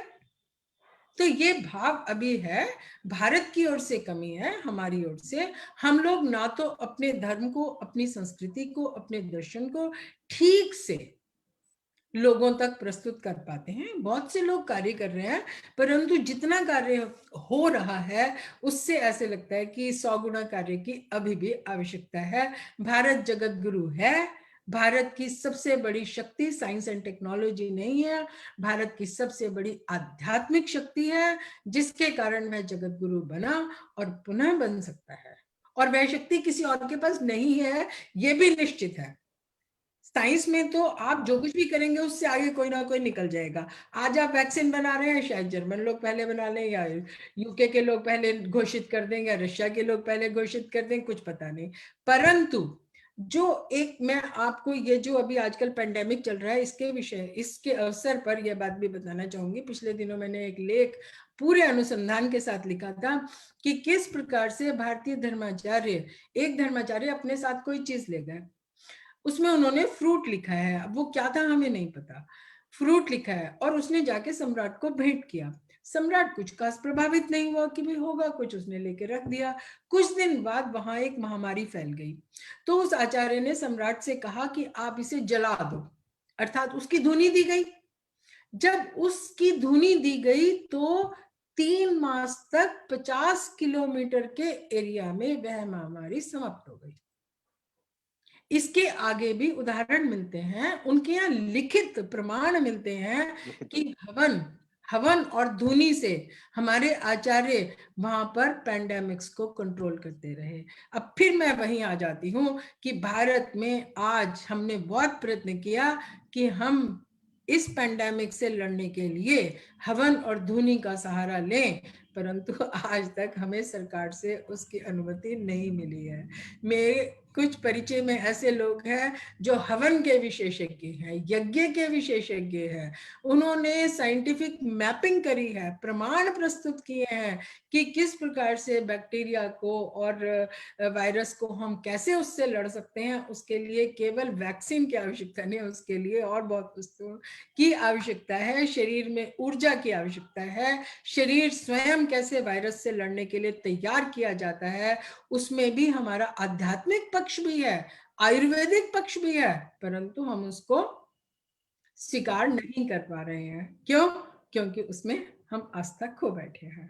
तो इसलिए भारत भावित जगत में कार्य करने के लिए भारतीयों को अपने लिए आस्था की आवश्यकता है। चलिए मैम, तो मैं अब पूर्णाहुति की ओर हम जाते हैं। जम्मू कश्मीर अध्ययन केंद्र की ओर से मैं आपका आभारी हूँ कि बहुत अच्छा विषय आपने एक बहुत अच्छी तरह से जो गुजरात में रखा। मुझे लगता है कि आपका अध्ययन सिर्फ चाइना के प्रति नहीं है, सारे जो एशियन कंट्रीज है अलग अलग, चाहे वो जापान हो, चाहे वो साउथ एशिया की कंट्रीज हो, तो उसके बारे में भी जानकारी हम आगे आपका उपयोग करेंगे, आपको फिर से इनवाइट करेंगे कि अलग अलग देशों के बारे में गुजरात के जो समाज को उसको जानकारी दे। तो एक हमारा जो दृष्टिकोण है, दृष्टिकोण में बदलाव आए। हमारी एक इच्छा है कि पूरे चाइना को देखने की जो दृष्टिकोण है उसमें कुछ बदलाव आए। कम्युनिज्म से वजह से जो एक वैमनस्य पैदा हुआ है, उसकी जगह पर एक तरीके से फिर से एक सांस्कृतिक संवाद हो। तो आपने समय दिया, उसके लिए मैं जम्मू कश्मीर अध्ययन केंद्र की ओर से आपका आभारी हूँ। इसके साथ जो हमारे सेंटर्स अलग अलग जुड़े, उन सबों ने भी अपना समय दे रहे, इस विषय को गुजरात के जन जन तक पहुंचा रहे, तो उस सारे कॉलेज के अध्यापकों और प्रिंसिपल्स और उनके जो ट्रस्ट मंडल है, सबका मैं आभारी हूँ। ये कार्यक्रम को यहाँ पे समाप्त करेंगे, फिर से अगले विषय के साथ नेक्स्ट रविवार को 10:30 से 12 बजे मिलेंगे। नमस्कार, आभार, नमस्ते।